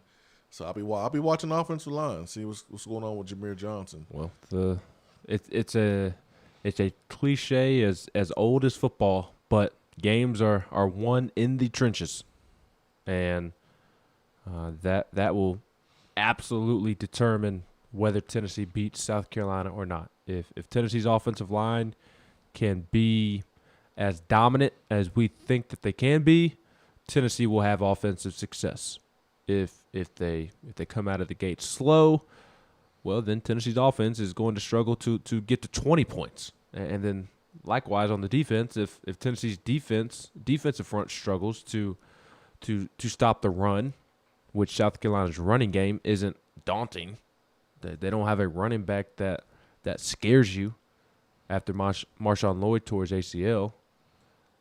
But if Tennessee struggles to stop the run and these young pass rushers can't generate a pass rush along with Kevon Bennett, then it's going to be a long day for the defense. No matter how good Henry T is, no matter how far along Kavaris Crouch has come along, no matter how good the secondary is, if the defensive front doesn't perform, Tennessee will lose.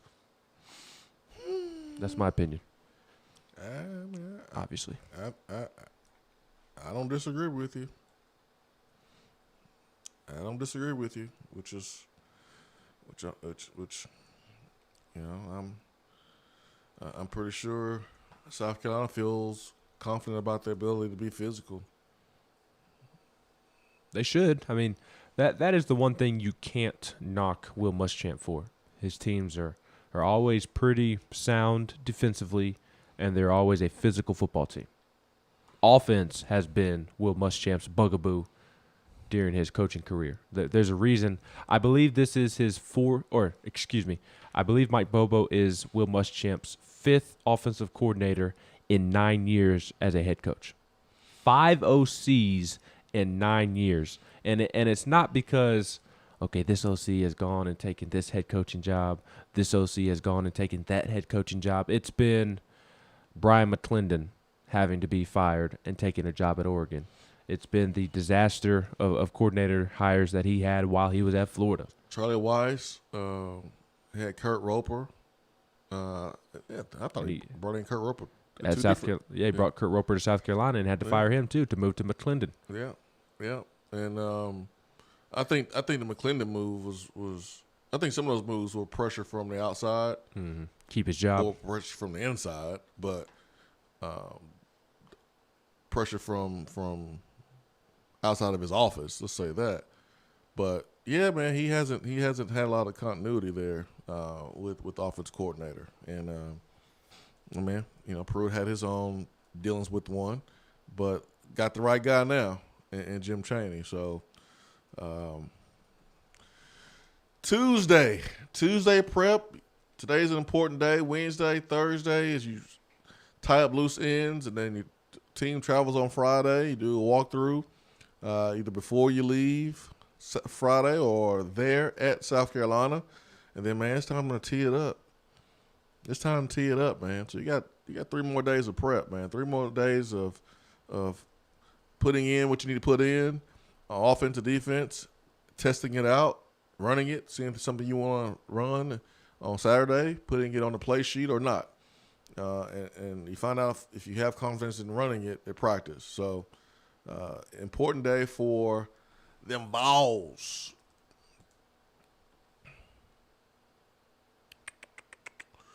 Eddie in Charlotte says, yes, Tommy Knox, coach of Independence in Charlotte, and Coach Chris Leak and many others won 6A state championship. So, yeah. I was wondering. I know that Chris Leak came from there, and Muhammad Massaquoi came from there as well. GBO says, Zach Evans, anything, please answer. What you want to know about Zach Evans, man? He's at TCU. He's at TCU.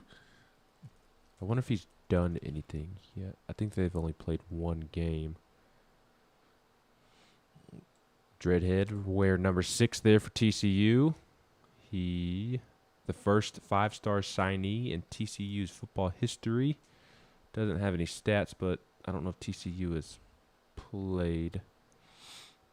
They have not. Their first game is this Saturday against Iowa State. They were supposed to play last Friday, but their game with SMU was postponed. Yeah, man, we haven't gotten a Zach Evans question in a long time, man. I wonder if he was thinking about somebody else. Long time. Good morning, Ben, on Facebook. JG is going to light it up this year from Henry, and can't wait for Saturday and next Saturday when we are kneeling, cheering on our Vols. That is from Bill. Todd is ready for the game. Appreciate everybody on the text box. So we're hours away from the Droid app release, man. I'm gonna get an update on that here in a little bit, and hopefully we'll be able to get y'all Droid users set up with the new Swain Event app.